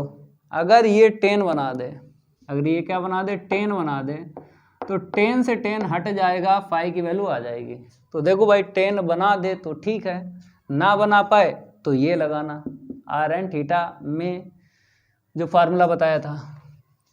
तो देखो भाई फाई निकालते हैं यहाँ से, तो इसकी वैल्यू निकालेंगे, तो पहले आपको इसकी निकालना है। तो इसका यूज कैसे होगा, थीटा के विद रिस्पेक्ट टू डिफ्रेंशिएट करना है। तो differentiating with respect to theta, d r upon d theta के इक्वल, तो आपको पता है ये डिफ्रेंशिएट तो पता है आपको, क्योंकि छोटे छोटे बच्चे जानते हैं 1/x क्या होता है, -1/x² होता है, छोटे छोटे बच्चे जानते हैं। तो होता है कब, होल पावर 1 होना चाहिए, होल पावर 1 होना चाहिए, तब ऐसा लिखा जाता है। चलो भाई हो गया। अब इसका अगेन करेंगे तो क्या निकलेगा, 1 का 0 हो जाएगा, इतना मिलेगा। अब क्या करेंगे, डी थीटा ऊपर चाहिए, डी आर नीचे चाहिए, रेसिप्रोकल कर लो, डी थीटा ऊपर चाहिए, डी आर नीचे चाहिए। ये ऊपर लेके चलते हैं, ये क्या करते हैं, ऊपर लेके चलते हैं और ये नीचे लाते हैं, तो माइनस माइनस क्या हो जाएगा, प्लस हो जाएगा। अब हमको आर का इंटू भी करना है, तो दोनों साइड आर का इंटू कर दो, तो आर इंटू 1 प्लस का कॉस थीटा का होल स्क्वायर के upon 2a sine theta, 2a sine theta. इतना क्लियर हुआ, हमने आर का इंटू किया दोनों साइड में। अब आर की वैल्यू रख लो, कहाँ से रखोगे, इसे इक्वेशन डाल दो फर्स्ट, इसको डालो फर्स्ट, इसको हटा दें, ठीक है। हम क्या करेंगे, इसको इक्वेशन डालते हैं फर्स्ट, ये तो समझाने के लिए आपको बताया है, मतलब नोट तो ये करना है, वो नहीं करना, वो तो समझाया है कि फार्मूला कौन सा यूज करना है, कौन सा नहीं करना है। इक्वेशन फर्स्ट का यूज करके आर की वैल्यू डालते हैं। अब इसको हटा दें, तो हम किसके लिए काम कर रहे हैं, टेन बन जाए। देखो ये तो टेन बन गया, हमने लिख दिया, इक्वल के इस साइड टेन बन जाए, तुरंत हम फार्मूला लगा लेंगे रेडियस ऑफ कर्वेचर का, आर एंड पी में जो याद है। तो आर की वैल्यू डालते हैं ये वाली, 2a के अपॉन में 1 प्लस का कॉस थीटा, और इनटू में 1 प्लस का कॉस थीटा का होल स्क्वायर, ठीक है, होल स्क्वायर अपॉन में देख लो 2a साइन थीटा।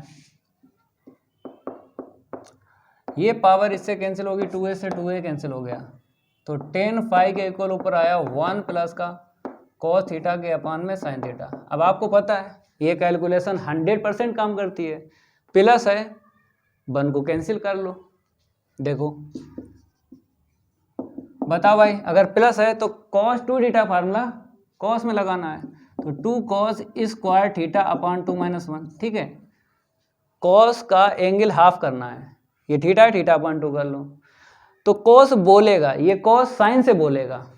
हम क्या करें भाई, बोलता है, ये कॉस बोलता है साइन से कि अगर मेरा एंगल हाफ हुआ है कॉस का एंगल हाफ हुआ है, तो कॉस बोलेगा साइन से अगर मेरा एंगल हाफ हुआ है तो तुम भी करो, तो साइन से बोला है तो साइन कहना मानेगा इस कॉस का, मानेगा, तो इसका भी एंगल हाफ करो। तो साइन थीटा का क्या करेंगे, 2 साइन थीटा अपॉन 2 इंटू में कॉस थीटा अपॉन 2, ये कट गया, ठीक है। तो 10 फाई के इक्वल ऊपर मिला 2 कॉस स्क्वायर थीटा अपॉन 2 अपान में 2 साइन थीटा अपॉन 2 इंटू में कॉस थीटा अपॉन 2, ये कट गया। तो 10 फाई के इक्वल क्या आ गया, कॉट थीटा अपॉन 2 आ गया। अब फाई के इक्वल अभी नहीं लिख पाओगे क्योंकि 10 बनाना है, तो यहाँ पर प्लस है तो 90 माइनस लेना है थीटा अपॉन 2, 90 माइनस लेना है। तो फाई के इक्वल आ गया pi by 2 minus theta upon 2, आ गया ना, ठीक है भाई। अब P equal r sine phi pedal equation का यूज़ करेंगे, इसको हम रफ करते हैं, नोट कर लो भाई। अब लिखेंगे चूँकि P के इक्वल क्या होता है, आर साइन फाई होता है, तो यहाँ पे लिखेंगे क्योंकि P के इक्वल आर साइन फाई, तो P के इक्वल आर साइन फाई की वैल्यू पाई बाई 2 माइनस का थीटा अपॉन 2, तो बताओ भाई कॉस होगा ना। अब इसकी वैल्यू निकालना है इक्वेशन फर्स्ट से, तो फ्रॉम इक्वेशन फर्स्ट तो कॉस थीटा अपॉन 2 की वैल्यू निकालना है, तो 2a upon r equal 1 plus का कॉस थीटा। चलो भाई निकालो वैल्यू यहाँ से, तो 1 को कैंसिल कर लो, तो 2 cos square theta upon 2 minus 1, ये कट गया, 2 से 2 भी कट गया, a अपॉन आर रूट में आ जाएगा, कॉस थीटा अपॉन 2 की वैल्यू रख लो, ये वाली रख लो यहाँ पे, p इक्वल आर डाल दो, देखो यहाँ पे r पहले से, इसका डालो a अपॉन आर, ये आ जाएगा, ठीक है। थोड़ा साइड करके लिखेंगे, फिर हम डिफ्रेंशिएट कर लेंगे विद रिस्पेक्ट टू r का, ठीक है। इतना नोट करो, इसको हटा दें, रेविट फाइल ले लें इसको, ये लो भाई रेविट फाइल। अब देखो यहाँ पे, तो P के इक्वल तो 1 और इसकी 1 अपॉन 2, तो ऊपर आ जाएगा इतना आ जाएगा, ठीक है। अब डिफ्रेंशिएट करेंगे विद रिस्पेक्ट टू r के, क्योंकि हमें फार्मूला लगाना है रेडियस ऑफ कर्वेचर के लिए r dr अपॉन dp, तो इसका फार्मूला जब यूज होता है r एंड p का, तो r के विद रिस्पेक्ट टू डिफ्रेंशिएट करना है, करो भाई differentiating with respect to r के, तो dp अपॉन dr के इक्वल, ये तो जानते छोटे छोटे बच्चे 1 अपॉन 2r होता है, रूट x का क्या होता है 1 अपॉन 2 रूट x होता है, डायरेक्ट लिख दिया। अब फार्मूला लगाते हैं, पहले इसको साइड करके लिखते हैं, रूट a अपॉन में 2 रूट, ठीक है। अब we know that radius of curvature निकालने के लिए फार्मूला होता है रो के इक्वल आर डी आर के अपॉन डी पी, ये होता है। अब वैल्यू रखेंगे d r upon d p की, तो आपको पता है यहाँ पे डी पी नीचे है, यहाँ पे ऊपर है, तो रेसिप्रोकल करके रखो, ये जो दिख रहा है आर ऊपर चला जाएगा 2 इतना अपॉन में रूट है, तो रो के इक्वल 2 आर की पावर कितनी हो जाएगी 1 अपॉन 2 3 अपॉन 2 अपॉन में रूट है, ये रेडियस ऑफ कर्वेचर निकला है। बुक से आंसर शीट भी मैच कर देते हैं, कभी कभी बच्चे बोलते हैं कि मिस प्रिंट है आंसर, तो मिस प्रिंट है वो हम बता ही चुके हैं, पिछली क्लास में एक क्वेश्चन में निकली थी आंसर शीट मिस प्रिंट, तो यहाँ पर तो ठीक है 2 आर की पावर 3 अपॉन 2 रूट है। अब बात करेंगे हम ये सेकेंड पार्ट में कहा गया है प्रूव करना है, यहाँ से देखो, यहाँ से सो दैट के बाद देखो, ये सेकेंड पार्ट है, सो दैट के बाद देखो सेकेंड पार्ट देखो, तो सेकेंड पार्ट में हमें पता है ना रो का स्क्वायर करना है, और फोकल डिस्टेंस की पावर कितनी चाहिए क्यूब चाहिए, तो ये क्यूब दिख रही है, तो आर क्या हो जाएगा फोकल डिस्टेंस हो जाएगा, ठीक है भाई इतना नोट करो। अब इसको हटाते हैं, सेकेंड पार्ट लिख लो, यहाँ पे क्या लिख लो सेकेंड पार्ट में क्या करना है रो के इक्वल यही ले लो, तो 2 आर की पावर 3 अपॉन 2 के अपॉन में रूट है, ठीक है, इतना लिखो। अब बात करेंगे हम पावर 3 की, और रो पे पावर कितनी चाहिए?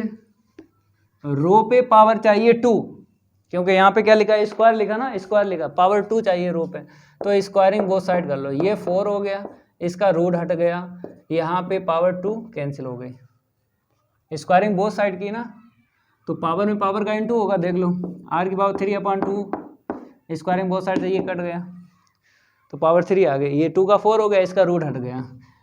अब हमें प्रोपोर्शनल 2 लाना है, ये बैरीज का मतलब ये है, तो ये कांस्टेंट है, हटा दो, ये क्या हटा दो, कांस्टेंट को हटा दो, रो स्क्वायर के प्रोपोर्शनल हो जाएगा ये r3, यही हमको प्रूव करना था सेकंड वाले पार्ट में। तो 5 हो गया क्वेश्चन कंप्लीट।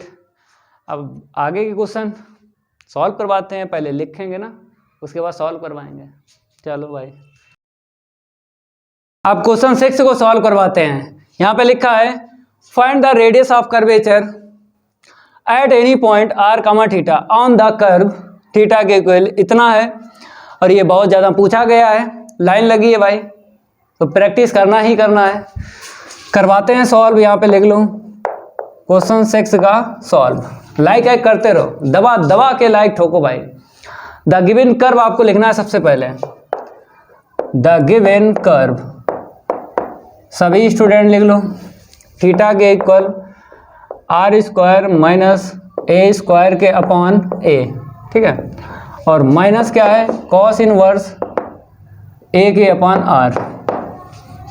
हमको क्या फाइंड करना है, रेडियस ऑफ कर्वेचर फाइंड करना है।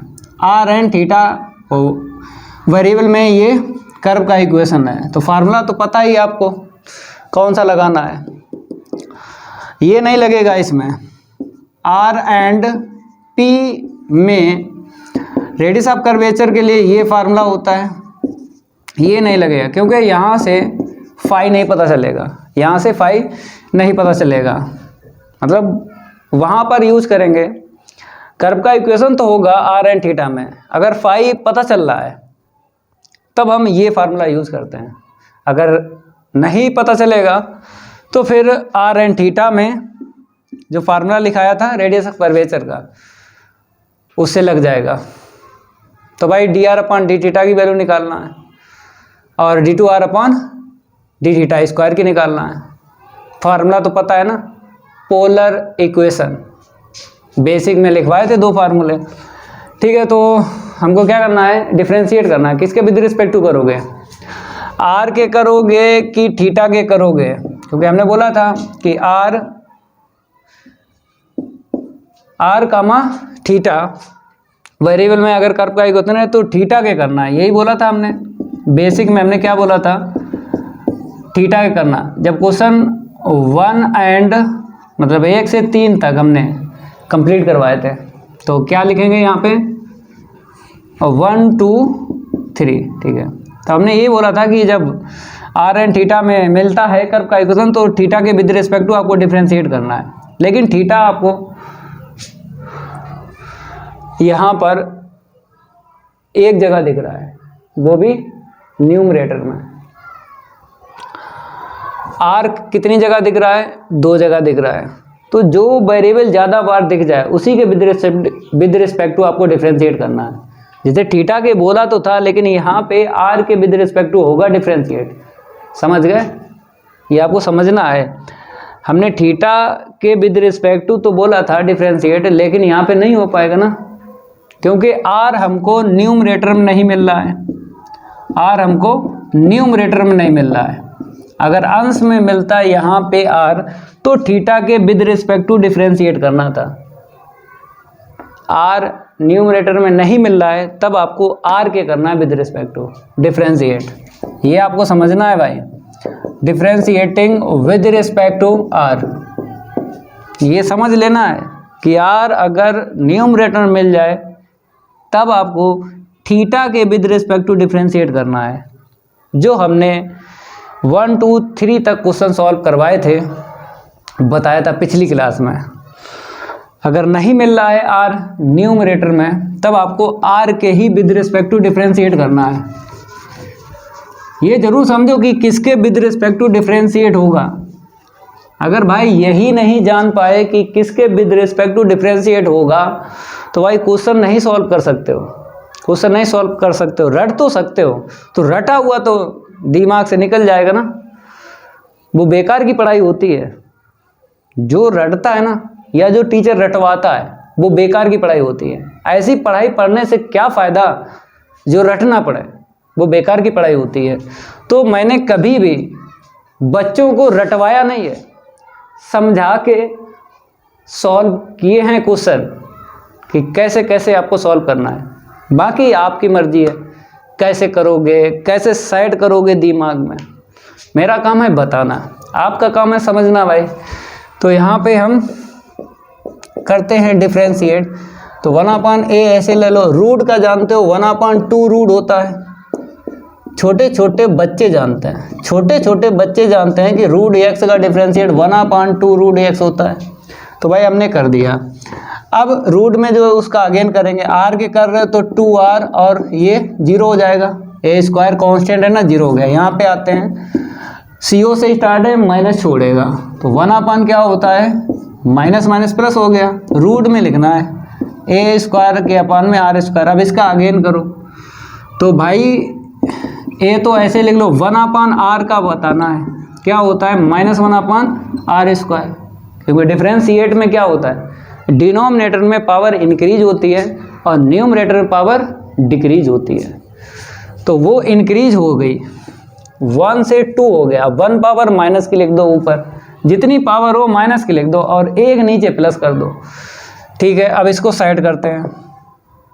तो साइड ये कट गया, तो ऊपर कितना मिला, r मिला।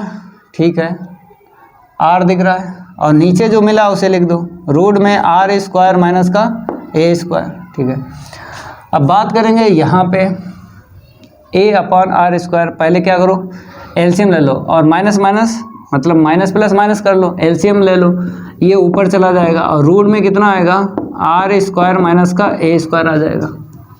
ये ऊपर चला गया, समझ गया, r स्क्वायर रूट से बाहर निकालोगे r निकलेगा, ऊपर पहुंच गया। और a/r स्क्वायर ये वाला, इससे ये काट लो। अब कॉमन ले लो, कॉमन मिला है r square minus a square, ये कॉमन मिला है, दिख रहा है इसमें इसमें। तो r/a मिला यहाँ से, और यहाँ से क्या मिला, -a/r मिला। ठीक है, यही तो बचा है ये वाला। अब एलसीएम लेते हैं, तो 1/r स्क्वायर माइनस का a स्क्वायर, ar एलसीएम मिला तो इंटू कर लो। तो इस यहाँ पे देखो होल पावर 1, इसकी 1/2, तो ऊपर रूट पहुँच जाएगा। a स्क्वायर r स्क्वायर पहले लिखो, तो r square minus a square ऊपर पहुँच गया, और अपान में आपको क्या लिखना है, अपान में ये ar लिख दो। ठीक है, अब हमें क्या करना है, इसे चेंज करना है, क्योंकि हमें dr/d थीटा की वैल्यू चाहिए फार्मूले में। चेंज करके आपको वैल्यू रखना है फार्मूले में।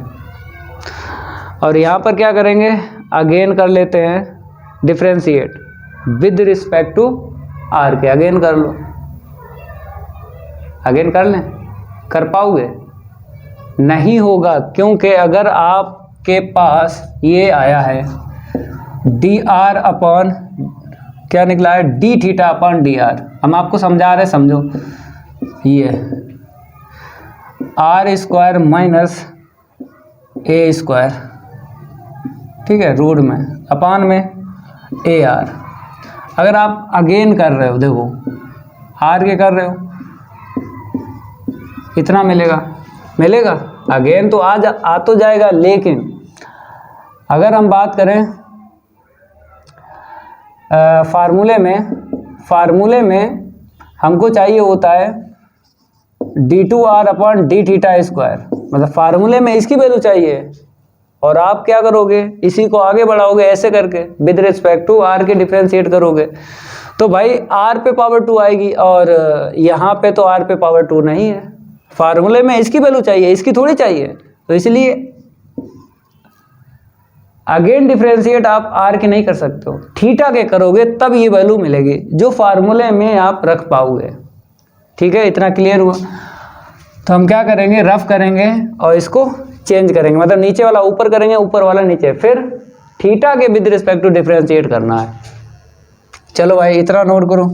अब इसको रफ करते हैं, थोड़ा रेविड फाइल ले लें, सभी स्टूडेंट नोट करते रहो भाई, बाकी हम पे छोड़ दो और लाइक एक ठोकते रहो, दबा दबा के लाइक ठोको भाई, क्योंकि हम इसी को आगे बढ़ाएंगे। तो इसी के आगे यहाँ से लिखना है डी आर ऊपर डी थीटा नीचे, डी आर ऊपर डी थीटा नीचे, ए आर के अपान में रूट इतना। अब डिफ्रेंशिएट करेंगे हम थीटा के, differentiating with respect to theta. तो यहाँ पर आएगा डी टू आर के अपान में डी थीटा स्क्वायर, ए आगे करके अब क्या करना है, न्यूमरेटर एंड डिनोमिनेटर का फार्मूला लगाना है। तो डिनोमिनेटर फिर न्यूमरेटर का आर का होगा D r upon d theta minus numerator फिर डिनोमिनेटर का जानते हो 1/2 रूट, रूट है ना, तो 1/2 रूट अगेन करो तो 2r माइनस का 0, फिर r का अगेन कर लो d r upon d theta मिलेगा, अपान में होल स्क्वायर का मतलब है इसकी पावर रूट कैंसिल हो जाएगा। ठीक है, अब वैल्यू रखो इसकी और इसकी ये वाली, लेकिन पलट के रखना है। तो देख लो डी टू आर के अपान में डी थीटा स्क्वायर, तो ए कामन ले लो, d r upon d theta common ले लिया क्योंकि दोनों में है ना, और ये 2 से 2 कैंसिल हो जाएगा, तो हमने कामन ले लिया। तो क्या मिला, r square minus a square मिला। यहाँ पे देखो भाई, यहाँ पर हमको क्या दिख रहा है, आर स्क्वायर हो गया ना, और r square minus a square.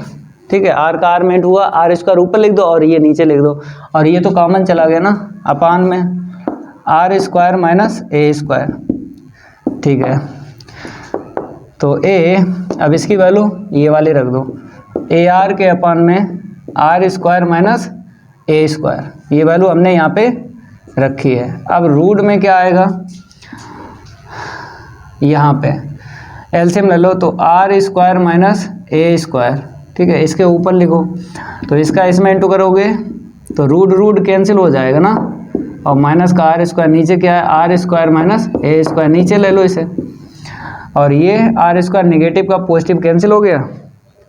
अब देखो एक लाइन यहाँ पे लिखते हैं, तो ये क्या मिला, ए स्क्वायर आर अपान रूट में आर स्क्वायर और माइनस ए स्क्वायर। ठीक है, यहाँ से जो मिला, ऊपर मिला है हमको माइनस का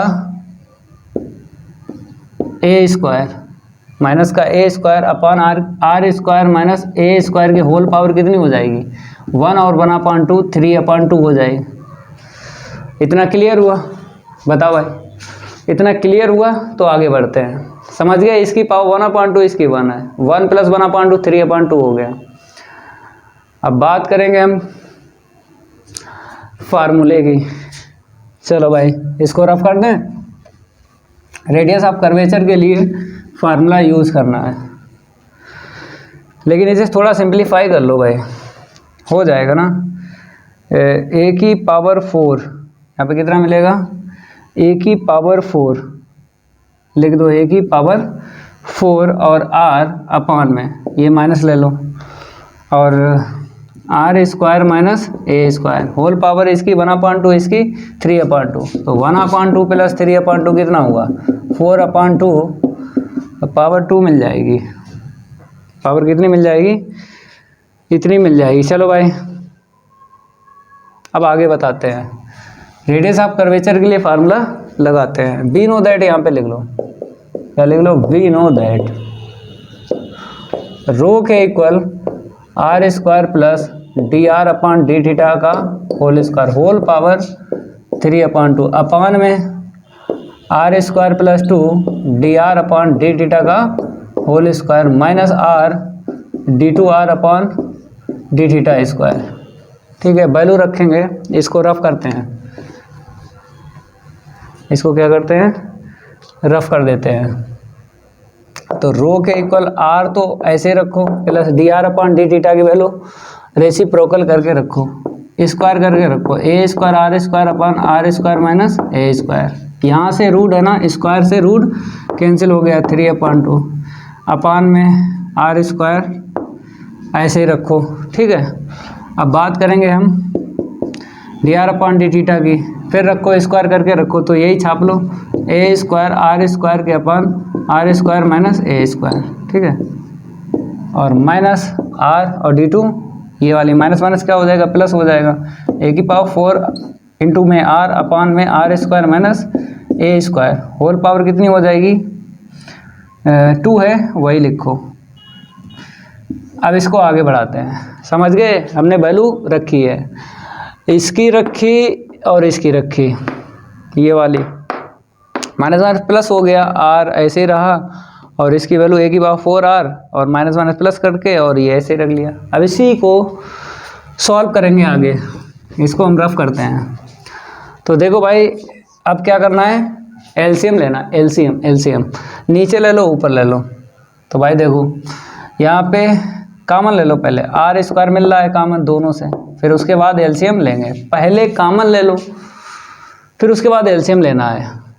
तो एलसीएम बाद में 1 मिला यहाँ पे, ए स्क्वायर के अपॉन में r square minus a square whole power 3/2 upon में ले लो आर, ये आर स्क्वायर हो गया, यहाँ से मिला तो आर स्क्वायर कॉमन मिल गया, तो 1 प्लस का 2a स्क्वायर।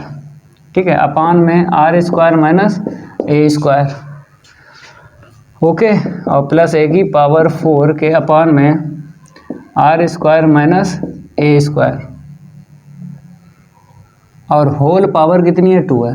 हमने आर स्क्वायर यहाँ से और यहाँ से कॉमन ले लिया। अब देखो यहाँ पे 1 पावर है इसकी 3/2, तो 3/2 में अगर 1 माइनस कर दें रूट में आ जाएगा ये। ठीक है, इतना नोट करो। अब इसी को आगे बढ़ाते हैं। देखो यहाँ पे रो के इक्वल आपको लिखना है, क्या लिखना है, रो के इक्वल लिखना है, ये रूट में लिख दो। ठीक है, और यहाँ पे एलसीएम ले लो, r square minus a square, इसका इसमें इंटू करेंगे तो r square minus a square plus a square whole power 3/2 upon में देख लो, अपान में एलसीएम ले लो, तो r square minus a square का होल स्क्वायर मिला, तो यहाँ पे इंटू कर दो, तो r square minus a square का होल स्क्वायर, और यहाँ पे 1 पावर है, तो 1 पावर है, तो आपको पता है कि मैच करते हैं, यहाँ पे 2 है यहाँ पे 1 है, तो 1 पावर चाहिए तो ऊपर इंटू करना, मैचिंग नीचे से करना, ऊपर इंटू करना। तो इसके ऊपर 2a स्क्वायर पहले से है, तो 1 पावर का इंटू कर लो, r square minus a square, यहाँ से मैच करो तो सेम टू सेम है, तो ऊपर यहाँ पे इंटू नहीं होगा ना, ए की पावर 4, जितनी पावर कम मिले उसका इंटू होगा, सेम पावर पे ऊपर इंटू नहीं होगा। ठीक है, अब देखो इसको रफ करते हैं। नेक्स्ट लाइन देख लो, रो के इक्वल ये तो आर आ गया, यहाँ पे अगर बात करें ये कट गया, तो अलग अलग पावर दे दो, तो इसको देंगे 3/2 से 2 कटेगा 3 आएगा, इसको दे दो r square minus a square की होल पावर 3/2। ठीक है, अपान में देख लो, ओपन कर लो इसे, a square plus v square minus 2ab, ये इंटू कर लो, 2a स्क्वायर आर स्क्वायर, इसका इसमें इंटू माइनस प्लस माइनस हो गया, 2a की पावर 4 प्लस का a की पावर 4। ठीक है, अब देखो क्या कैंसिल हुआ, और ये डिनोमिनेटर में क्या चल रहा है, r square minus a square की होल पावर 2। देखो ये माइनस है और ये दोनों प्लस हो गए, तो ये कैंसिल हो गया। अब ये वाला देखो 2a स्क्वायर आर स्क्वायर, ये कैंसिल हो गया। ठीक है, अब ये ऊपर चला जाएगा और ये वाला यहाँ पे आ जाएगा, तो रो के इक्वल आर की पावर कितनी हो गई, 4 हो गई, इसे ऊपर ले लो, तो r square minus a square का होल स्क्वायर अपान में, ये नीचे आएगा, यहाँ से क्या बचा, ये कैंसिल सब कैंसिल, आर की पावर 4 बचा, और ये नीचे ले लो, r square minus a square whole power 3/2, ये कैंसिल हो गया। अब देखो ये पावर कितनी है, 2 है, तो हम क्या करेंगे, इसको माइनस करेंगे ऊपर, इतना नोट करो, क्योंकि लेस पावर हमेशा ग्रेटर पावर के पास जाती है, लेस पावर हमेशा ग्रेटर पावर के पास जाती है। तो ये ग्रेटर है, ये लेस पावर है। तो r square minus a square 2 में 3/2 माइनस कर दो, तो रो के equal r square minus a square कितना, 2 2 जा 4 में 3 को माइनस करो 1/2, रूट में लिख दो r square minus a square. ये आंसर निकला है रेडियस ऑफ कर्वेचर का। नोट कर लो, ये कंप्लीट हुआ। ठीक है, इतना समझना है और ये बहुत ज़्यादा आया हुआ है, इसलिए प्रैक्टिस करना ही करना है। अब बात करेंगे इसकी 7 वाले। कहता है द कर्व इतना है कट्स एनी रेडियस वेक्टर, ये रेडियस वेक्टर तो जानते हो आर बोलते हैं, इन द कॉन्सिक्यूटिव पॉइंट। ये कॉन्सिक्यूटिव का मतलब होता है क्रमागत। कॉन्सिक्यूटिव का मतलब क्या होता है, क्रमागत, मतलब एक के बाद दो, दो के बाद तीन, ये पॉइंट है। फिर बोला है ये मतलब ये जो है कांस्टेंट दिखाना है, ये जो है क्या करना है, कांस्टेंट दिखाना है। आगे लिखा है for all integral value of m and n. तो इंटीग्रल आपको समझना है, इंटीग्रल वैल्यू का मतलब होता है कि पॉजिटिव में एम एंड एन की वैल्यू पूरी लेना है, जैसे 2 3 4 ऐसे करके, समझ गए, एम और एन। लेकिन एम और एन का यूज नहीं होगा, पावर हम नहीं रखेंगे ना, वो तो बता दिया कि एम और एन इसमें है तो इनको क्या बोलेंगे।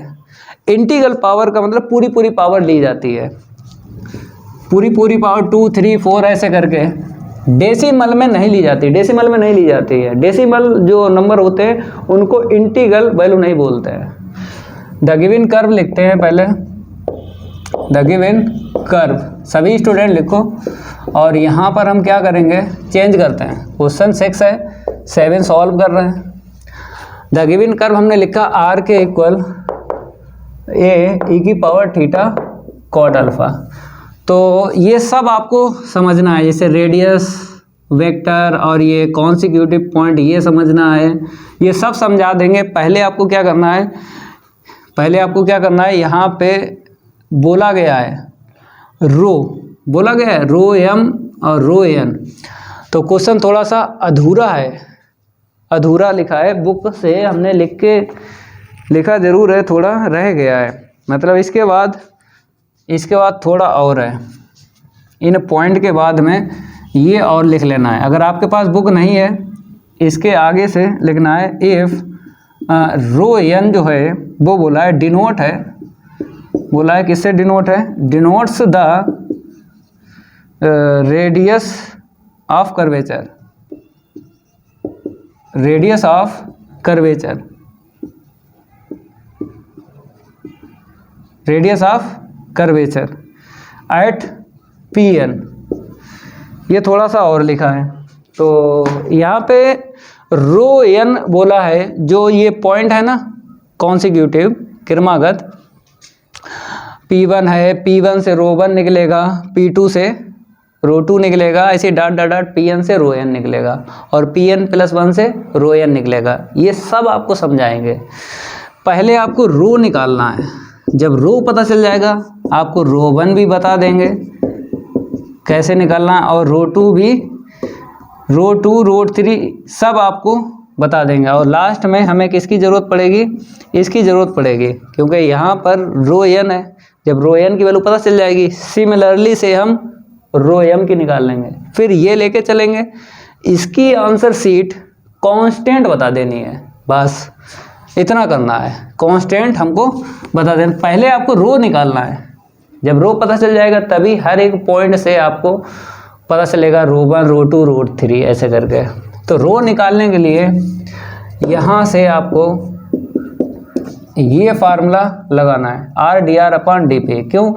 क्योंकि अगर हम बात करें तो फाई यहाँ से पता चल जाएगा, जब फाई पता चल जाएगा तो फार्मूला तो पता है ये वाला, जब फाई की वैल्यू डाल देंगे यहाँ पे P एंड R में हमको पता चल जाएगा, ये कर्व का इक्वेशन P एंड R में पता चल जाएगा। अभी तो R एंड थीटा वेरिएबल में कर्व का इक्वेशन है, तो चेंज करो P एंड R में कर लो, तब ये फार्मूला लग जाएगा। और ये यूज कब होता है, जब फाई पता चल जाए। फाई कैसे पता चलेगा, जैसे tan फाई के equal R d theta upon dr, मतलब ये tan बना दे, इसका यूज करके ये 10 बना दे तो 10 बना देगा, 10 से 10 हटा देंगे, 5 पता चल जाएगा। 5 पता चल जाए, पेडल इक्वेशन यूज करके पी एंड आर में इसको चेंज कर लेंगे। चेंज हो जाए तब ये फार्मूला लगाओ, ना चेंज हो मतलब फाई की वैल्यू ना मिले, सीधा सीधा रूल है, फाई की वैल्यू ना मिले तब इस फार्मूले का यूज नहीं होता है। आर एंड थीटा वाले क्वेश्चन में अगर फाई पता चल जाए, फाई तभी पता चलेगा जब 10 बनेगा, तब ये लगाना है। जब 5 पता चल जाए तो ये लगाना है फार्मूला। तो भाई हम क्या करेंगे, थीटा के विद रिस्पेक्ट टू डिफरेंशिएट करते हैं। यही बोला था जब आर एंड थीटा वेरिएबल हो तो थीटा के ही विद रिस्पेक्ट टू डिफरेंशिएट करना है। या फिर इसकी बात करें, ये भी बताता है यही कि थीटा के ही विद रिस्पेक्ट टू आपको डिफरेंशिएट करना है। आर के नहीं करेंगे, जैसे इसमें हमने आर के किया था। आर के क्यों किया था, जब आर हमको न्यूमरेटर में नहीं मिला था, लेकिन यहाँ पे आर हमको न्यूमरेटर में मिला है। जब न्यूमरेटर में आर मिला है तब आपको थीटा के विद रिस्पेक्ट टू डिफरेंशिएट करना है, समझ गए। तो differentiating with respect to theta, तो d r upon d theta के इक्वल ए ई की पावर थीटा कॉट अल्फा। इसका अगेन करोगे पावर का, थीटा का 1 हो जाएगा, कॉट अल्फा मिल जाएगा। चलो भाई, यहाँ से हमें 10 बनाना है तो हमें क्या करना है, डी थीटा ऊपर लेके चलेंगे, डी थीटा ऊपर लेके चले, डी आर नीचे। तो 1 अपॉन ए ई की power theta cot alpha into में cot alpha.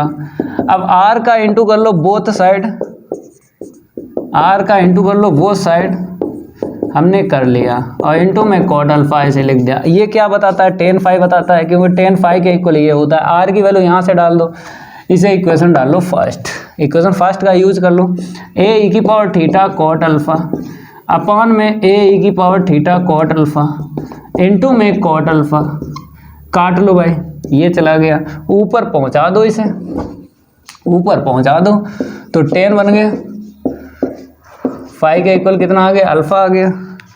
Pedal equation use कर लो, P equal r sine phi, तो P equal r sine alpha. ठीक है, यहाँ पे अल्फा है, अल्फा है। अगर थीटा होता, जैसे थीटा होता तो हम क्या करते, इसका यूज करके वैल्यू रखते हैं। अब नहीं रखेंगे, अल्फा है ना, थीटा ना आए, समझ गए, थीटा ना निकले यहाँ पे। थीटा होता तो कर्व का इक्वेशन हम यूज करते हैं, अब नहीं करेंगे ना। अब क्या करना है आपको, अब यही करना है कि फार्मूला ये वाला लगाना है, लगाओ भाई। लेकिन इसके लिए इसकी वैल्यू चाहिए, तो डिफरेंशिएट कर लो। आर एंड पी में ये है ना फार्मूला, तो आर के विद रिस्पेक्ट टू करना है, ये तो फिक्स है, आर के करो differentiate, differentiating with respect to r, तो d p upon d r के इक्वल साइन अल्फा। चलो भाई, साइन अल्फा आ गया, इसको रफ करते हैं, फार्मूला लगाते हैं। रेडियस ऑफ कर्वेचर के लिए वी नो दैट आपको लिखना है, रेडियस ऑफ कर्वेचर के लिए वी नो दैट लिखना है, रो के equal r d r upon d P. भाई रखो वैल्यू, रेसिप्रोकल करके रखना, क्योंकि डी पी नीचे है, वहाँ पे ऊपर है, नीचे करके रखोगे तो रेसिप्रोकल करना पड़ेगा। तो इसको रफ करते हैं, थोड़ा रैपिड फायर ले लेते हैं इसको। ठीक है, तो देखो रो के इक्वल यहाँ से आपको रखना है, तो आर 1 अपॉन क्या आ जाएगा, साइन आ जाएगा ना। ठीक है, तो रो के इक्वल आर की वैल्यू डाल दो भाई, कर्व का जो इक्वेशन है ना, कहाँ गया वो है, डाल दो ए ई की पावर थीटा कॉट अल्फा और कॉसिक अल्फा। ठीक है, तो रो पता चल गया। अब आपको बताएंगे कॉन्सिक्यूटिव पॉइंट कैसे यहाँ पे यूज करना है। डायग्राम बनेगा, ये क्या बनेगा, डायग्राम। आपको पता है ये क्या है, इसको क्या बोलेंगे, कर्व का इक्वेशन है, कर्व का इक्वेशन है, तो इसका डायग्राम देख लो, डायग्राम देख लो। मेरे प्यारे बच्चों, आपको डायग्राम समझना है। थीटा के इक्वल 0 होगा और थीटा इक्वल π/2 होगा। ठीक है, इसको बोलेंगे इनिशियल लाइन, क्या बोलेंगे, इनिशियल लाइन बोलेंगे। ठीक है, यहाँ पे बोला है रेडियस वेक्टर, क्या बोलते हैं रेडियस वेक्टर को, ये है रेडियस वेक्टर। ठीक है, क्या बोलते हैं, आर, रेडियस वेक्टर को आर। तो अगर हम बात करें एंगल के, क्योंकि रेडियस वेक्टर और इनिशियल लाइन के बिटवीन एंगल बनता है, तो एंगल अगर बनेगा तो यहाँ पर हमने ले लिया पॉइंट P ले लिया, क्या ले लिया, पॉइंट, यहाँ पे लिखते हैं P1, क्योंकि पहला पॉइंट P1 है ना, तो पॉइंट P1 ले लिया, तो एंगल क्या बनाएगा यहाँ पे बताइए। और एंगल अगर पॉइंट P1 है तो θ1 ले लो, यहाँ पे θ1 ले लो, क्योंकि अगर एंगल ये कलर कर देते हैं, ये एंगल θ1 बनेगा ना, initial line and radius vector के बिटवीन एंगल θ बन रहा है, तो यहाँ पे हमने θ1 ले लिया। वैसे तो थीटा लिखते हैं, लेकिन P1 है तो θ1 ले लो। पहला पॉइंट आपने समझ लिया। अब कॉन्सिक्यूटिव है, मतलब किरमागत का मतलब एक हमने ये पॉइंट ले लिया, क्या ले लिया, P2 ले लिया। अब आपको बताना है यहाँ पे, मतलब ये एंगल बताना कितना बैठेगा। तो आपसे अगर ये बात करें, जैसे यहाँ से लग्गा लगाना है, कहाँ से लग्गा लगाना है, यहाँ से लग्गा लगाना है और यहाँ पर आना है, बताओ भाई एंगल। अगर हम आपसे पूछें यहाँ से यहाँ तक, मतलब यहाँ से यहाँ तक कितना होता है, 360 होता है, मतलब 2 पाई बोल लेते हैं। तो यहाँ से यहाँ तक 2 पाई हुआ, और ये यहाँ से देखो, यहाँ से एंगल कितना, θ1 है, तो θ1 प्लस करोगे 2 पाई में। फिर देखो यहाँ से चलना स्टार्ट करो यहाँ तक, ठीक है, तो कितना दिया, 2 पाई दिया। फिर ये एंगल आपको पता है यहाँ से यहाँ तक θ1 है, तो यहाँ से यहाँ तक θ1 है, θ1 प्लस करोगे 2 पाई, तो यहाँ पे कितना मिलेगा, θ1 प्लस का 2 पाई मिल जाएगा, θ1 प्लस का कितना मिल जाएगा, 2 पाई मिल जाएगा। ये एंगल समझ गए। ऐसे ही आपको और भी एंगल समझना है। देखो फिर हमने पॉइंट ले लिया यहाँ पे P3, यहाँ पे क्या ले लिया, पॉइंट कॉन्सिक्यूटिव है, P3 ले लिया। अब P3 के लिए एंगल बताते हैं। तो आपको पता है कि यहाँ से यहाँ तक जो एंगल P1 ने बनाया है वही इसने बनाया, वही इसने, केवल ये समझना है 2 पाई कैसे प्लस होता है और आगे क्या प्लस होगा, ये आपको समझना है। फिर आपको देखना है कि यहाँ से फिर हम चलना स्टार्ट करेंगे, मतलब यहाँ से अगर हम चलना स्टार्ट किए, यहाँ तक आए, तो एंगल कितना मिलेगा, इसमें कितना प्लस करोगे। तो आपको पता है हर बार 2 पाई, जैसे इसका आपने 2 पाई किया था, क्योंकि यहाँ से यहाँ तक आए तो 2 पाई मिला, 2 पाई में θ1 जोड़ा, ठीक है। तो यहाँ से यहाँ तक तो 2 पाई है। फिर यहाँ से आगे बढ़े, फिर हमको यहाँ तक, मतलब यहाँ से आगे बढ़े, यहाँ से, तो यहाँ तक कितना मिल गया, 360 होता है, 360 होता है पूरा गोला, 2 पाई बोलते हैं। तो यहाँ से यहाँ तक आए, 2 पाई मिला 2 पाई, और ये पहले से 2 पाई था, मतलब यहाँ से यहाँ तक 2 पाई था। फिर हम यहाँ से आगे बढ़े, फिर 2 पाई मिला, तो 2 पाई प्लस 2 पाई कितना हो गया, 4 पाई हो गया, ठीक है। और 4 पाई, और आपको पता है यहाँ तक 4 पाई हो गया, यहाँ से लग्गा लगाओ, इस पॉइंट से लग्गा लगाओ, ऐसे घूमते रहो, तो 4 पाई मिला यहाँ तक, 4 पाई। और ये कितना है एंगल, ये जितना इसने बनाया, पॉइंट P ने बनाया, वही यहाँ से यहाँ तक बनेगा, θ1। तो और प्लस का 4 पाई कर लो, इतना क्लियर हुआ। अब आपको ρn की जरूरत पड़ेगी, तो ρn हम क्या करेंगे, थोड़ा सा यहाँ पे इसको आगे बढ़ाते हैं, इसको क्या करते हैं, आगे बढ़ाते हैं। तो ऐसे dot dot dot dot dot करके हम ρn, मतलब Pn निकालेंगे ना, तब ρn पता चलेगा। Pn बोलो, Pn। तो हम यहाँ पे डायरेक्ट लिखते हैं, आपको बताना है सही लिखा कि गलत लिखा। हमने लिखा है, देखो θ1 तो ऐसे रहेगा सभी में, सेकंड टर्म समझना है। हमने लिखा 2n-1 into pi, 2n-1 into pi, इतना लिख दिया। अब आपके समझ में नहीं आया, देखो यहाँ पे n है तो हमने n लिखा और -1 भी लिखा। पहले इसे समझाते हैं, जैसे और करके यहाँ पे लिखते हैं, जैसे θ1 प्लस, देखो 3 है तो हमने क्या लिखा, 3 माइनस, पहले तो 2 लिखो, बाहर लिखो, यहाँ पे 3 है, P3 है, तो 3 - 1 इंटू पाई। अब इसे सिंप्लीफाई करो, सिंप्लीफाई करो, यही बनेगा। देखो θ1 प्लस का 2 2 जा 4 पाई, समझ गए। जो पॉइंट होता है वो यहाँ पे रखना है, उसी में एक माइनस करना है। कॉन्सिक्यूटिव का मतलब क्या होता है, जैसे 1 2 3 4 5 6 7 8 ये कॉन्सिक्यूटिव होते हैं। अगर दो नंबर ले लो, डिफरेंस कितने का मिलेगा? 1 का मिलेगा। चाहे आप ये दो नंबर उठा लो, 1 का अंतर है, 1 का डिफरेंस है। कोई भी दो लेना है, कॉन्सिक्यूटिव लेना, कॉन्सिक्यूटिव पास पास। अब ये नहीं कि 1 के साथ आपने 7 ले लिया तो ये कॉन्सिक्यूटिव नहीं है, तभी 1 और 7 नहीं ले सकते हो, पास पास लेना है, पास पास। तो अगर 3 और 4 की बात करें तो 1 हुआ, तभी यहाँ पे -1 हो रहा है, वो डिफरेंस 1 का है तो इसीलिए -1 हो रहा है। समझ गए? तो अगर हम इसकी बात करें, इसे बताओ कैसे लिखोगे? और करके लिखवा दें? वैसे समझ तो गए हो, और करके देख लो भाई। θ1 देखो, जो पॉइंट होता ना, पहले तो 2 बाहर लिखो, जो पॉइंट है, जैसे यहाँ पे P2 है, वही 2 में से 1 माइनस कर लो। क्यों? क्योंकि वो कॉन्सिक्यूटिव ये पॉइंट है, कॉन्सिक्यूटिव, इसलिए 2 - 1 किया है। अब देखो सॉल्व करो, देखो यही मिलेगा।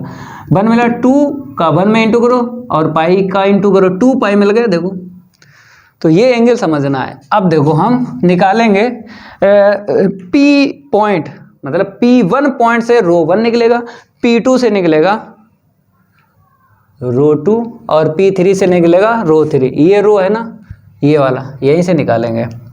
ठीक है, तो यहाँ पे हम लिखते हैं। देखो हम लिखेंगे, आप लोग डायग्राम बना लेना, डायग्राम बना के और ये यहाँ पे पोल लिख देना। यहाँ पे क्या लिख देना? पोल। देखो हम लिखेंगे एट P1 पे एंगल θ1 है। ठीक है, θ1 है, तो यहाँ पे चेंज करना है θ1, तो ρ1 आएगा a⁴ θ1 cot अल्फ़ा इंटू में कॉसिक अल्फ़ा। ठीक है, अब ऐसे ही हम और भी पॉइंट यूज़ करेंगे। इसको रफ कर दें, डायग्राम बना लो भाई, क्या करो? डायग्राम बना लो। अब यहाँ से इसके आगे ये लिखना एट P2 पे कितना मिला? θ1 और प्लस का 2 पाई, P2 पे इतना मिला। इस पे आप ρ2 निकाल लो, P2 है ना तो ρ2 निकलेगा। यहाँ पर चेंज करना, जो हम रफ कर चुके हैं, केवल थीटा चेंज करना, थीटा जहाँ पे, तो a⁴ तो θ1 प्लस का 2 पाई बाहर क्या था? कॉट अल्फा था, और इनटू में क्या चल रहा है? कॉसिक अल्फा, ये चल रहा है। अब डाट डाट करके आपको क्या करना है? इस पॉइंट का यूज करेंगे, डाट डाट।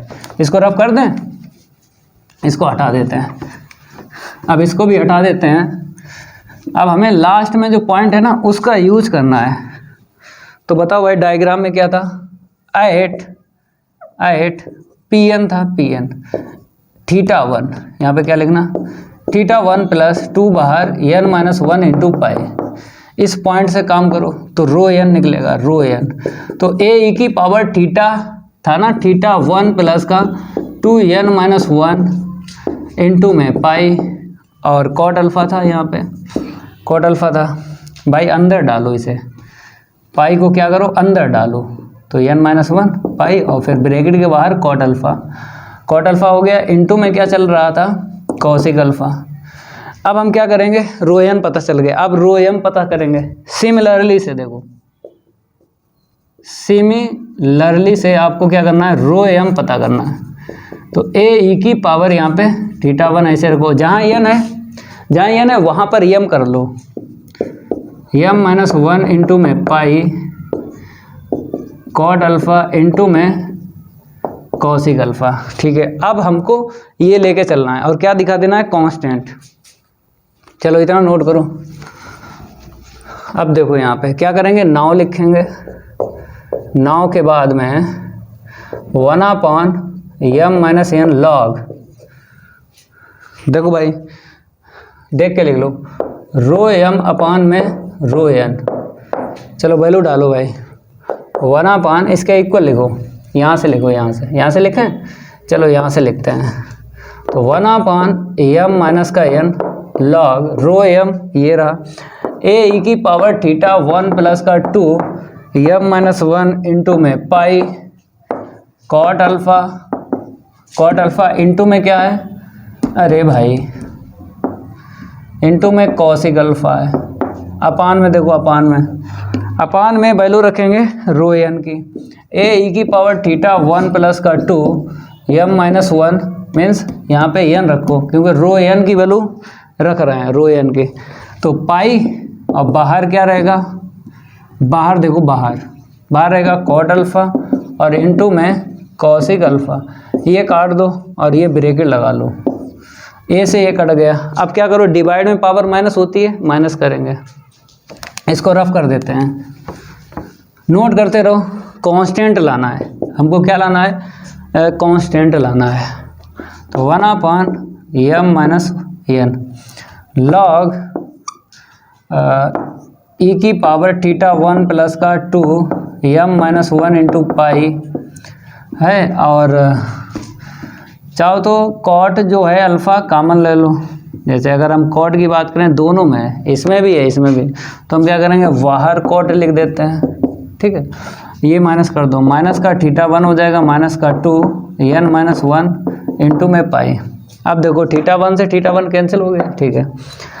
तो 1/m माइनस का n लॉग e की पावर में 2 और पाई कामन ले लो, 2 पाई इसमें भी 2 पाई इसमें भी, तो m माइनस 1 यहाँ से माइनस का इंटू कर दो, माइनस का n प्लस का 1 और इंटू में क्या चल रहा है, कॉट अल्फ़ा, तो ये कट गया, ठीक है। तो 1/m माइनस का n। अब लॉग में क्या होता है, पावर आगे आ जाती, पावर आगे कर लो, तो यहाँ से कितना मिला, 2m माइनस का n इंटू में पाई, ठीक है, और इंटू में कॉट अल्फ़ा, ये मिला। लॉग में क्या होता है, पावर आगे।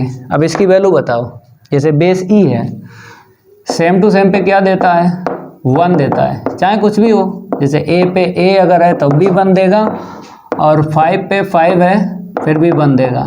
तो सेम टू सेम पे लॉग क्या देता है, 1 देता है। तो यहाँ पर बेस e है, लिखो या ना लिखो, तो ये तो 1 दिया, और m माइनस n ये कट गया, m माइनस n कट गया, ब्रैकेट लगाते रहो ऐसे करके। चलो भाई, क्या मिला हमको, 2 पाई और कॉट अल्फ़ा, 2 पाई कॉट अल्फ़ा, और इसकी वैल्यू 1, ठीक है। तो इक्वल लिख दो, ये कांस्टेंट मिला है, क्या मिला, कांस्टेंट। सभी स्टूडेंट इसको नोट कर लो, ये मिला है हमको कांस्टेंट। भाई क्या बोलेंगे, 2 पाई कॉट अल्फ़ा, 2 पाई कॉट अल्फ़ा को क्या बोलेंगे, कांस्टेंट। अल्फ़ा को कांस्टेंट ही बोलेंगे, क्योंकि जब डिफरेंशिएट आपने किया था थीटा गया था 1, कॉट अल्फ़ा तो ऐसे ही रहा था, समझ गए। ये कांस्टेंट निकला है, यही हमको प्रूव करना था, क्योंकि बुक में जो लिखा था इसने यही बोला था, प्रूव दैट। जैसे इसके आगे अगर लिखना है तो लिख लो, प्रूव दैट। क्वेश्चन आपके पास होगा, देख लेना, प्रूव दैट, प्रूव करना था कांस्टेंट। अब क्वेश्चन 8 की बात करेंगे, इसको रफ कर देते हैं। क्वेश्चन 8 सॉल्व करते हैं। क्वेश्चन 8 जो है आया हुआ है, क्वेश्चन 8 जो है क्या है, आया हुआ है। तो इसको क्या करते हैं, रफ करके आगे बढ़ते हैं। यहाँ पे हमने डाला है 8, यहाँ पे बोला गया है prove that for any curve. जब भी आपको फॉर एनी कर्व लिखा हो तो हमने आपको बताया था, देखो टेन साई के इक्वल क्या होता है, R D theta upon d are होता है, ठीक है। तो यहाँ से हमने बोला था, मतलब ये बात हमने आपको एक्सरसाइज 11.2 में बताई थी 11.4 में भी यूज़ था। 11.4 आर्क लेंथ में इसका यूज़ था, ठीक है। और फार्मूला यहाँ से बनाया था, और यूज किस में हुआ था ज़्यादा, इसमें यूज हुआ था। देखो ds का डिवाइड लगा दो, क्योंकि ds को बोलते हैं आर्क लेंथ, तो ds का ऊपर नीचे डिवाइड लगा दो। तो आपको पता है ये 10 है, हमने साइन कर लिया और नीचे कॉस कर लिया। तो साइन का ऊपर वाला होता है और नीचे वाला इसका होता है कॉस फाई का। तो वही कह रहा है फॉर एनी कर्व, जब भी फॉर एनी कर्व लिखा हो तो इनका यूज होता है, या तो इसका होगा या तो इसका। तो यहाँ पे मैच करो, डी आर अपन मतलब d2r अपन ds स्क्वायर है, तो हमें dr अपन ds से मैच करना है। तो ये मैच हुआ, तो कॉस फाई लेके चलना है, इसको सॉल्व करना है। तो क्या लेके चलना है, we know that cos phi लेके चलना है। तो dr के अपॉन ds, ठीक है। अब आपको क्या करना है, डिफ्रेंशिएट करना है। किसके विद रिस्पेक्ट टू, यस के करना है। चलो करो भाई। तो इसको ऐसे लिख लो, dr अपॉन ds के इक्वल लिख लो cos फाई। अब ठीक है, तो यहाँ पे लिखेंगे differentiating with respect to yes, तो d2r अपॉन ds ये स्क्वायर हो जाएगा, cos का क्या होगा माइनस साइन फाई। अब फाई का अगेन कर लो, d फाई के अपॉन ds होगा ना।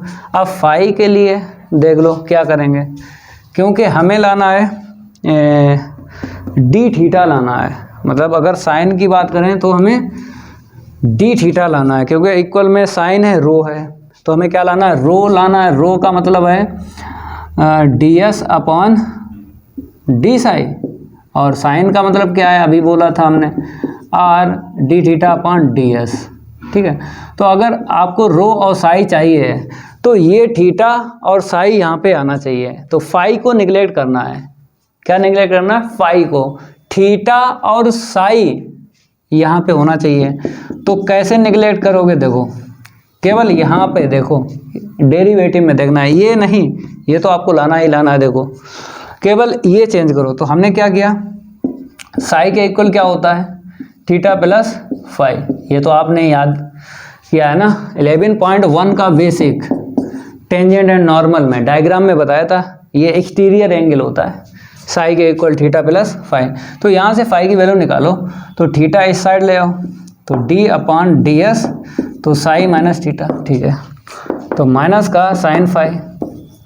अब क्या कर दो, डिफ्रेंशिएट कर दो, d साई के upon ds minus d theta upon ds। ठीक है, अगर आपसे ये पूछें d साई अपॉन ds, रो के इक्वल ds ऊपर है ds, और नीचे यहाँ पे दिख रहा है, तो 1 अपॉन रो कर लो, क्योंकि नीचे रो चाहिए, तो इसकी वैल्यू हमने रखी। देखो साइन फाई हमने लिखा 1 upon rho minus d theta upon ds, देख लो तो r का इसमें डिवाइड लगा दो, तो साइन फाई के अपॉन r, तो हमने वैल्यू रखी है रो की, रखी है ds अपॉन डी साई। ठीक है, तो ds अपॉन डी साई पहले लिखो, ds अपॉन डी साई के इक्वल रो का यूज़ किया है, और r d theta upon ds के इक्वल क्या होता है, साइन फाई, इसका हमने यूज़ किया है। और इसे सामने लिखना है, जैसे यहाँ पे आपने लिखा है, लेकिन थोड़ा सटा के लिखना पास पास, तो साई के इक्वल थीटा प्लस फाई होता है। चलो भाई, अब माइनस साइन फाई का इंटू कर दो, प्रूव हो जाएगा। तो इसके इक्वल ये लिखते रहो, d2r upon ds square, d2r upon ds square, d2r upon ds square. चलो भाई इतना नोट करो। अब यहाँ पे लिखते हैं इसके आगे, तो देख लो यहाँ पे d2r के अपॉन में ds स्क्वायर के इक्वल, जब माइनस से इंटू करोगे इसे पहले लिखो, क्योंकि ये प्लस बता देगा, तो साइन स्क्वायर फाई के अपॉन r, क्यों साइन फाई का इंटू हो गया, ये देखो माइनस और प्लस माइनस होगा, साइन फाई के अपॉन रो। अब आंसर मैच कर लो, क्या कर लो, आंसर मैच कर लो, साइन स्क्वायर फाई के upon r minus sine phi upon rho. तो सभी स्टूडेंट नोट कर लो इसको। हमने पहले बोला था, स्टार्टिंग में बोला था कि एक्सरसाइज 12.2 के क्वेश्चन इस क्लास में कंप्लीट करवा देंगे, हो गए कंप्लीट, यहीं तक क्वेश्चन है। अब अगली क्लास में एग्जाम्पल सॉल्व करवाएंगे, इस क्लास में यहीं तक रखते हैं। तो एग्जाम्पल की है बारी, नहीं करेंगे उसके साथ कोई यारी। तो अगर ये मेरी क्लास अच्छी लगी तो वीडियो को लाइक कर देना है, और ज़्यादा से ज़्यादा शेयर किया करो, ज़्यादा से ज़्यादा वीडियो को। तो मिलते हैं अगली क्लास में, आज के लिए इतना ही काफ़ी है, धन्यवाद।